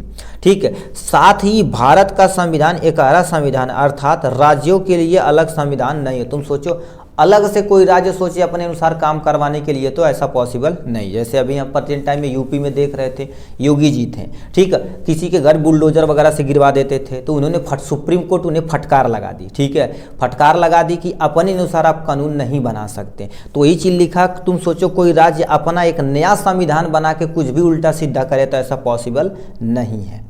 ठीक है, तो ये सारी चीज़ें हो गई इनके बारे में। कोई 4 नियम निकला था, एक नियम तुम्हारे पास, एक विचार ये हो गया, दूसरा विचार ये हो गया, और तीसरा विचार ये, चौथा ये, इतना चीज़ आपको लिखना पड़ेगा। तो हमको 4 विशेषता कही थी, 4 विशेषताओं से थोड़ा सा पहले एक्सप्लेन कर देंगे। पहली विशेषता, ठीक है, दूसरी विशेषता और ये तीसरी, और चौथी आप देखोगे कि ये है। इतना चीज़ लिखेंगे तो आपको टोटल कितना नंबर मिल जाएगा, 6 नंबर। बट आप थोड़ा सा और इलुबरेट करके लिखेंगे, कम से कम आपका 2 पेज भर जाए आराम से। ठीक है, तो चलिए आज के लिए बस इतना ही, फिर मिलेंगे नेक्स्ट वीडियो में नेक्स्ट टॉपिक के साथ। तब तक के लिए bye bye and take care. Jai Hind मेरे डियर साथी, मैं आपका साथी विकास, और आज हम देखने वाले एक प्यारा सा क्वेश्चन का कह दिया। ये क्वेश्चन देखा जाए तो एग्जाम के पॉइंट ऑफ व्यू से बहुत ही महत्वपूर्ण है, क्योंकि कर्स हर एक सेट में ये क्वेश्चन लगभग पूछा गया है। क्या कह दिया है, चावल की खेती हो तो उपयुक्त भौगोलिक दशाओं की विवेचना कीजिए। ठीक है, मतलब अपने यहाँ यदि चावल की खेती, तो चावल की खेती के लिए क्या क्या भौगोलिक स्थितियाँ होनी चाहिए, तथा भारत में किन्हीं 3 प्रमुख उत्पादक क्षेत्रों का तुम्हें उल्लेख करना पड़ेगा। ठीक है, मतलब कोई 3 क्षेत्र बताना पड़ेगा जहां सबसे ज़्यादा चावल का उत्पादन होता है। ये क्वेश्चन देखा जाए तो बोर्ड एग्जाम 2024 में, बोर्ड एग्जाम 2024 में देखिए 825 IX सेट में ये क्वेश्चन पूछा गया था 2024 में। वो भी कितने नंबर का है, देखिए 6 नंबर का ये क्वेश्चन पूछा गया, साफ साफ लिख दिया चावल की खेती वगैरह से, ये सेम टू सेम क्वेश्चन वो है। ठीक है, तब इसको कैसे लिखना पड़ेगा कि अपना 6 नंबर सिक्योर होके जाए, यहाँ पर आपसे देखना अच्छे तरीके से देखिएगा। तो पहला पॉइंट लिखिएगा, भारत में अधिकांश लोगों का खाद्य पदार्थ तुम्हारे पास क्या हो गया, चावल है। ठीक है, जैसे पश्चिम बंगाल वहाँ पर चावल चलता है। ठीक है, ये हो गया। बट इसमें एक इंटरेस्टिंग चीज़ है, चीन विश्व का सबसे अधिक चावल उत्पादक वाला देश है। मतलब सबसे ज़्यादा चावल उत्पादक कहाँ पर होता है, चीन में होता। और दूसरे नंबर पे देखा जाता अपना भारत झंडा गाड़ के खड़ा हुआ है। ठीक है ठीक, ये हो गया। नेक्स्ट में क्या लिख रखा है, नेक्स्ट पॉइंट में, भारत विश्व का दूसरा सबसे बड़ा उत्पादक और सबसे बड़ा निर्यातक देश है। निर्यात मतलब किसी भी देश को दे सकता है, क्योंकि अपने यहाँ जानते हैं किसान का दिल कितना बड़ा होता है। ठीक है, अभी देखा जाए तुम सोचो कितना है कि मतलब इतना स्ट्रगल करता तब भी एकदम हैप्पी रहता, कोई टेंशन नहीं। मॉल में जाए तो झोला भी का पैसा ले लेते हैं, बट मार्केट में जाइए आप सब्जी खरीदने, ठीक है, तो कहेंगे थोड़ा सा आलू दे दीजिए, चावल, वो क्या बोलते हैं, आलू मिल गया, मटर मिल गया, वो टमाटर मिल गया, कहेंगे भैया 10 मिर्च वो डाल दी, इतना हंस खुशी से दिल से डाल देगा, कोई टेंशन नहीं है। ठीक, बट अब मॉल में करके दिखाइए, 5 रुपये झोला नहीं देंगे भाई। और वहीं पर लोग क्या कर देते थे, 1000, 1500, 2-2000 का एक शर्ट खरीदेंगे खुशी से। अब वहाँ सब्जी खरीदने जाएंगे तो क्या कहेंगे, बहुत महंगा देता था तू, हैं। ये नहीं सोचेंगे उसके पहले स्ट्रगल कितना है। हम सब लोग सोचेंगे वही जतीय से हैं, मौर्य मतलब जतीय से हैं कि खेती कैसे की जाती है। ठीक, सुबह यहाँ उठ के जाते थे, खेत कोड़ा जाता था, तब जब बिया बोए, कहीं बारिश हो गई वो भी नहीं जामा, स्ट्रगल किए, कहीं टेम्परेचर इधर उधर हुआ वो भी नहीं जामा, फिर से बोया। जान ही रहे हैं आप किसान की, यदि किसान है तो मोस्टली आप मोस्ट ऑफ द पर्सन देखा जाए तो किसान ही से आता है। ठीक है, तो ये लिखा गया पहला, यानी निर्यात करता, यानी भारत का दिल आप जान ही रहे कितना बड़ा है, ये निर्यात भी करता। दूसरा उत्पादक देश, हर देश को बांट भी देता। लीजिए भैया आप खाइए, कोई टेंशन नहीं। ठीक है, चावल एक खरीफ की फसल है। चावल एक खरीफ मतलब जैसे कुछ फसल ऐसे होती जो बरसात की स्टार्टिंग में मई जून जुलाई में बोई जाती है। ठीक है, तो वही खरीफ की फसल सुनेंगे, खरीफ की फसल, जयात की फसल, रबी की फसल। तो खरीफ की फसल बरसात यानी जून जुलाई में बोई जाती है, अप्रैल के, ठीक है, जुलाई अगस्त सितंबर अक्टूबर नवंबर तक जाते जाते पूरा काट ली जाती है, वो खरीफ की फसल आती है। इसके उगाने के लिए अधिक बारिश की आवश्यकता होती है, मतलब इसे उगाने के लिए लगभग अधिक से अधिक बारिश की जरूरत होगी। क्यों, बहुत अधिक नहीं होना चाहिए, बाढ़ आ जाए। ठीक है, मतलब अधिकतम बारिश की जरूरत होती, क्योंकि चावल की खेती लिए बारिश बहुत ही कंपलसरी है। तथा ठीक है 25 डिग्री सेल्सियस से अधिक तापमान होना चाहिए, ठंडी वाला नहीं सीजन, ठीक है ना, तो बहुत गर्मी, मतलब मीडियम होना चाहिए, यानी 25 डिग्री सेल्सियस से अधिक ताप होना चाहिए जब चावल के उत्पादन के लिए। ठीक, नेक्स्ट में क्या लिखा, चावल के लिए नदी घाटियों पर पाए जाने वाली जलोढ़ मिट्टी उपयुक्त मानी जाती है। ठीक है, अभी आप एमसीक्यू में इसी सेट में देखे थे, यदि एमसीक्यू आप देखे होंगे तो जो तुम्हारे पास जलोढ़ मिट्टी होती है, जलोढ़ मिट्टी चावल के उत्पादन के लिए बहुत सूटेबल और बहुत मस्त तरीके से होती है। अब जलोढ़ मिट्टी क्या होती है, ऐसी मिट्टी जो नदियों के बहाव से लाई जाती है, उन्हें जलोढ़ मिट्टी बोलते हैं। इसमें चावल का उत्पादन, खीरे का उत्पादन हो गया, ठीक है, ये तुम्हारे पास खरबूजे का उत्पादन, तरबूजे का उत्पादन सबसे ज़्यादा जलोढ़ मिट्टी पर ही की जाती है। ठीक है, और जो भरुआ मरचा अपने यहाँ प्रेजेंट टाइम में आता है वो भी उसी एरिया में बोई जाती है। ठीक, और इसके लिए क्या चाहिए, अधिक वर्षा चाहिए, अधिक वर्षा, पानी वाला क्षेत्र होना चाहिए, ऐसा मतलब कि अधिक बारिश हो, पानी वाला क्षेत्र होना चाहिए, तभी हम क्या कर सकते हैं, आराम से चावल उगा सकते हैं। ये हो गया इनके बारे में। अब यहाँ पर भारत में, ठीक है, भारत में अधिक चावल उत्पादक वाले क्षेत्र, भारत में हमसे पूछा सबसे ज़्यादा पश्चिम बंगाल में होता है। ठीक है, पश्चिम बंगाल, यदि आप मैप देखेंगे ना तो पश्चिम बंगाल इस एरिया में है, ये आपके सामने पश्चिम बंगाल इस एरिया में है। यहाँ पर सबसे ज़्यादा तुम्हारे पास क्या हो जाएगा, असम यानी पश्चिम बंगाल। यहाँ पर देखा जाए तो सबसे ज़्यादा ज़्यादा चावल का उत्पादन किया जाता है। तो ये लिखा पश्चिम बंगाल भारत में चावल की सबसे अधिक मात्रा का उत्पादन करता है। अब तुम सोच सकते हो इतना उत्पादन करता है कि पूरे भारत मिला के लेके 13 से लेके 15% अकेले दे देता, लो भैया चावल। तो ये लिखा पश्चिम बंगाल जो भारत की कुल उत्पादन में 13 से लेके 15% योगदान अकेले दे देता पश्चिम बंगाल। और बहुत सारे क्षेत्र हैं, ठीक है, और बहुत सारे क्षेत्र हैं जैसे तुम्हारे पास उत्तर तटीय मैदान पे गंगा ब्रह्मपुत्री मैदान में, क्योंकि यहाँ जो जलोढ़ मिट्टी पाई जाती है यहाँ पर भर भर के चावल वह होता है। पूर्वोत्तर भारत तटीय इलाके इन सब में चावल का उत्पादन होती है। कुछ अन्य राज्य यहाँ पर दिए गए जैसे हरियाणा हो गया, पंजाब हो गया, उत्तर प्रदेश हो गया, ठीक है, यहाँ से क्या हो जाएगा उत्तर प्रदेश हो जाएगा। ये सब में देखा जाए तो आपका चावल के उत्पादन भर भर के होती है। ठीक है, 3 राज्य हमसे पूछा था, 2-3 राज्य के बारे में आप अच्छे से लिख देंगे कि उत्पादन के लिए यहाँ पर जलवायु अच्छी होती है, ठीक, पानी की मात्रा प्रॉपर होती है, इसीलिए यहाँ पर क्या होती है ज़्यादा चावल की उत्पादन की जाती है। इतना चीज़ आप लिख देंगे, अपना काम बन जाएगा। ठीक है, तो ये था आपका प्यारा सा क्वेश्चन 6 नंबर का। चलिए आज के लिए बस इतना ही, फिर मिलेंगे नेक्स्ट वीडियो में नेक्स्ट टॉपिक के साथ। तब तक के लिए bye bye and take care. Jai Hind मेरे डियर साथी, मैं आपका साथी विकास, और आज हम देखने वाले हैं एक प्यारा सा क्वेश्चन सामाजिक विज्ञान का। इससे देखा जाए तो आपका एमसीक्यू भी क्वेश्चन बनेगा 3 नंबर का, 4 नंबर का, या 2 नंबर का, या 6 नंबर का। और ये क्वेश्चन 6 नंबर का क्वेश्चन पूछा गया है। क्या कहा है, विश्व व्यापार संगठन WTO के क्रियाकलापों का वर्णन करना, मतलब इनका कार्य के बारे में बताना पड़ेगा। तो ये देखा जाए तो बोर्ड एग्जाम 2024 में 825 IX सेट पे ये क्वेश्चन पूछा गया है। कितने नंबर का, 6 नंबर का।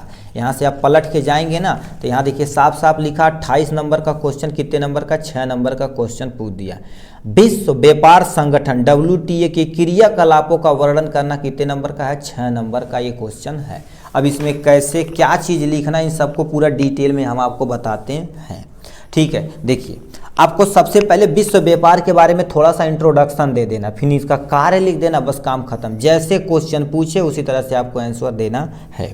ठीक है, पहला लिखा विश्व व्यापार संगठन दुनिया का सबसे बड़ा अंतर्राष्ट्रीय आर्थिक संगठन है। सबसे बड़ा आर्थिक, अब तुम सोच सकते हो 164 देश इसमें शामिल हैं। संगठन मतलब समझते हो कि नहीं, अरे जैसे तुम आप गैंग समझते हो, जैसे आपकी स्कूल में गैंग चलता होगा ना कि गैंग ये गैंग वो नाम होता है ना, तो इस गैंग में मान लेते 100 लोग हैं तो ये सबसे बड़ा गैंग है। मान लेते इसमें 20 लोग हैं, 50 लोग हैं, 60 लोग हैं, 20 लोग, 10 लोग, ऐसे तुम्हारे पास होते हैं ना, तो ये गैंग सबसे बड़ा देश यानी सबसे बड़ा संगठन है। ठीक, तो गैंग को ही क्या बोला था, संगठन बोला जाता है। अब संगठन कहीं भी टूटेगा तो इन सबको पीट पाट के चिकन कर देगा। तो उसी तरह से क्या होता है, व्यापार होता है। मान लेते तुम्हारे पास क्या हो गया, एक कंट्री ये हो गई, भीतरी कंट्री BCD, ऐसे बहुत सारी कंट्री है। ये कंट्री क्या करेगी, किस चीज़ की, इससे बेचेगी, ये बेचेगा, ये बेचेगा, ये अपना मंगाने वाला काम करते हैं, ये इसको बेचेगा, ये इसको बेचेगा, आयात निर्यात मतलब दोनों सब लोग मिल के अपना एक्सचेंज करते हैं। तो वही चीज़ क्या हो गया, 164 देश मिलकर, ठीक है, कोई भी चीज़ व्यापार करने का काम होता है कि अब भैया आप कुछ हमें दीजिए हम आपको देंगे, तो व्यापार करते हैं, उसी को क्या बोला जाता है, विश्व व्यापार संगठन बोला जाता है। ठीक है, ये पहला पॉइंट हो गया इसके बारे में। नेक्स्ट पॉइंट, विश्व व्यापार संगठन की स्थापना 1995 में हुई थी, 1995 में हुई थी। इसे प्लीज आप नोट डाउन कर लिए। 2024 के ही सेट में 3 सेट में MCQ पूछा गया था क्वेश्चन कि यानी विश्व व्यापार संगठन की स्थापना किस सन में हुई थी, तो आप बताएंगे 1995 में हुई थी। ये पहला पॉइंट हो गया। नेक्स्ट पॉइंट में लिखा विश्व व्यापार संगठन का मुख्यालय, क्योंकि देखिए 164 देश में से कोई ना कोई देश इसका मुख्य बनना चाहिए ना, ठीक है, मुख्य बनना चाहिए। जैसे प्रेजेंट टाइम में WHO वर्ल्ड हेल्थ ऑर्गेनाइजेशन का नाम सुने होंगे, जो अमेरिका में, ठीक है, स्विट्जरलैंड अमेरिका में सब पे है। तो यहाँ पर तुम्हारे पास क्या बोल दिया है, विश्व व्यापार संगठन का मुख्यालय स्विट्जरलैंड जिनेवा में प्रेजेंट है। जिनेवा एक छोटा सा शहर है, उसमें प्रेजेंट हो, कहाँ, स्विट्जरलैंड में प्रेजेंट है। ये इसके इंट्रोडक्शन के बारे में हो गया। उसके बाद इसके कार्य के बारे में लिखेंगे तब जाके आपको नंबर, क्योंकि मेनली हमें क्रियाकलाप के बारे में पूछा था, बट आप थोड़ा सा इंट्रोडक्शन लिखेंगे। जैसे आप कहीं गए तो भड़ अपना सवाल नहीं बोलने लगते हैं ना, पहले अपने बारे में थोड़ा सा कुछ बताते हैं। तो वही चीज़ क्या होगा, कोई भी क्वेश्चन पूछे तो थोड़ा सा उसके बारे में पहले थोड़ा सा इंट्रो दे दिए, फिर उसका मेन पॉइंट आप लीजिए, बस काम खत्म। ठीक है। तो लिखा विश्व व्यापार संगठन के कार्य, यानी विश्व व्यापार संगठन के कार्य निम्न है, जो सामने यहाँ से दिया गया है। अब क्या दिया गया इसके बारे में आपको बताते हैं, ठीक है। पहला पॉइंट और याद रखना मेरे भाई, आपसे रिक्वेस्ट है एग्जाम में पॉइंट वाइज में ही लिखना है। पॉइंट वाइज लिखिएगा तो टीचर को देखने में भी आसानी होगी, और पॉइंट वाइज जो भी क्रिस्टल क्लियर होता भन्न से दिख जाता। भन्न से दिखने का कारण ये होता आप आराम से उसका आंसर दे सकते हैं। तो लिखा विश्व व्यापार संगठन अंतर्राष्ट्रीय व्यापार से संबंधित नियमों को निर्धारित करता है और अन्य नियमों का पालन के लिए हर संभव प्रयास करता। मतलब ये व्यापार जो भी संगठन है, क्या अंतर्राष्ट्रीय व्यापार मतलब एक देश से दूसरे देश से कोई भी चीज़ आयात और निर्यात कराना रहेगा तो आप यहाँ से करा सकते हैं, कोई टेंशन नहीं है, ठीक है। तो संबंधित नियम को बताता है कि नहीं आप किसी देश से कुछ भी खरीदें और क्या कर दें, ज़्यादा उस पर टैक्स ले हो, ठीक है, और सही नया माल दे। तो ये संगठन कहता है कि आप किसी भी देश से कोई चीज़ खरीदते हैं तो आप अच्छे से उसे क्या करिए, चेक वगैरह करके तभी खरीदिए आराम से, ठीक है। तो ये संगठन बताता, मान लेते कोई देश किसी देश को खरीद मतलब पहले ले लिया और देने की बारी है तो देवा नहीं करेगा, तो ये संगठन उसे समझाएगा ऐसा नहीं। खाद्य पदार्थों के अलावा जितने भी हथियार होते हैं, जितने भी जहाज़ें होती हैं, ठीक है, जितने भी कुछ भी मतलब होता तो आयात नहीं है। जैसे प्रेजेंट टाइम में फ़ोन ही है तो ऐसा थोड़ी 2 फ़ोन चाइना से लेके आती है कंपनी, बेचती है, कईयों गाड़ियाँ भर के आती हैं। जैसे कंटेनर में बहुत बड़े जो तुम्हारे पास नहीं कंटेनर में चलते हैं नाव से, तो नाव से एक देश से दूसरे देश आते हैं उस जहाज़ों से, फिर उसे बेचा जाता है, ठीक है। तो हर देश कहीं भी व्यापार कर सकता है इसके अनुसार, मगर इस संगठन में शामिल होना चाहिए। नियमों का पालन करना, ठीक है, के लिए हर संभव प्रयास करते। नियम का पालन करना पड़ेगा कि नहीं आप नकली सामान लाके बेचे, ऐसा नहीं किया जा सकता, ठीक है। ये हो गया पहला पॉइंट। दूसरा पॉइंट में क्या लिख देंगे, ठीक, दूसरा पॉइंट में क्या लिखेंगे, विश्व व्यापार संगठन व्यापार में उदारीकरण को बढ़ावा देता है। इससे उदारीकरण के कारण से ही क्या होता है, प्रेजेंट टाइम में मोबाइल अपने यहाँ 10,000 1000 में लाख मिल रही जा रही है, ठीक है। अपने यहाँ देखा जाए तो कुछ ही कंपनी जैसे लावा हो गया, माइक्रोफोन, ये अपनी देश की कंट्री है, अपने देश की ही है, बट अब लावा कोई यूज नहीं करता है, ठीक है। तो ये चीज़ का रखा उदारीकरण को बढ़ावा देना बहुत ज़रूरी है। यह व्यापार विवादों का निपटारा करता है। मतलब एक देश से दूसरे देश में मान लेते कोई विवाद हो गया तो हर देश मिल के बचाता रहने दीजिए, क्योंकि हर एक देश की इकोनॉमी और जीडीपी क्या हो जाती, प्रभाव पड़ती है, ठीक है। तो ये दिक्कत हो सकती है। तो ये व्यापार विवादों को निपटारा भी करवाता है, ये पहला पॉइंट। नेक्स्ट पॉइंट में क्या लिख दिया है, विश्व व्यापार संगठन वैश्विक आर्थिक प्रबंधन में शामिल अन्य प्रमुख अंतर्राष्ट्रीय आर्थिक संसाधनों के साथ सहयोग स्थापित की जाती है। पैसा कौड़ी, ठीक है, कोई भी चीज़ हो तो इसी के द्वारा क्या कर दिया जाता है, संगठन के द्वारा अपने एक देश से दूसरे देश में भेजा जाता है। आर्थिक स्थितियाँ, क्योंकि मान लेते अभी किसी दूसरे में वर्ल्ड वार हो गया, जैसे भी रसिया में हो रहा, यूक्रेन में हो रहा, तो अब इसे शांत कराने का हर देश इसे थोड़ा बहुत समझाता है, बट नहीं समझते तो कोई टेंशन नहीं, ठीक है। अब जब ये शांत हो जाएंगे तो उसमें जितनी टूट फूट हुई, अभी बहुत सारे अपने देश से गए इजराइल वहाँ पर जितनी बिल्डिंगें टूटी वो बनाई जा रही हैं, ठीक है। तो ही हर एक संभव प्रयास वो करेंगे, ठीक, अपने देश के लोग जाकर वहाँ काम कर रहे हैं, वहाँ पैसा देंगे, अपना काम हो जाएगा उनका भी। तो इतना चीज़ आपको लिखना पड़ेगा। कितना, सबसे पहले आपको क्या करना पड़ेगा, इतना इंट्रोडक्शन देना पड़ेगा, कार्य आपको 4-5 पॉइंट इतना लिख देना। आप यहाँ से स्क्रीनशॉट वगैरह भी ले सकते हैं। चलिए आज के लिए बस इतना ही, फिर मिलेंगे नेक्स्ट वीडियो में नेक्स्ट टॉपिक के साथ। तब तक के लिए bye bye and take care.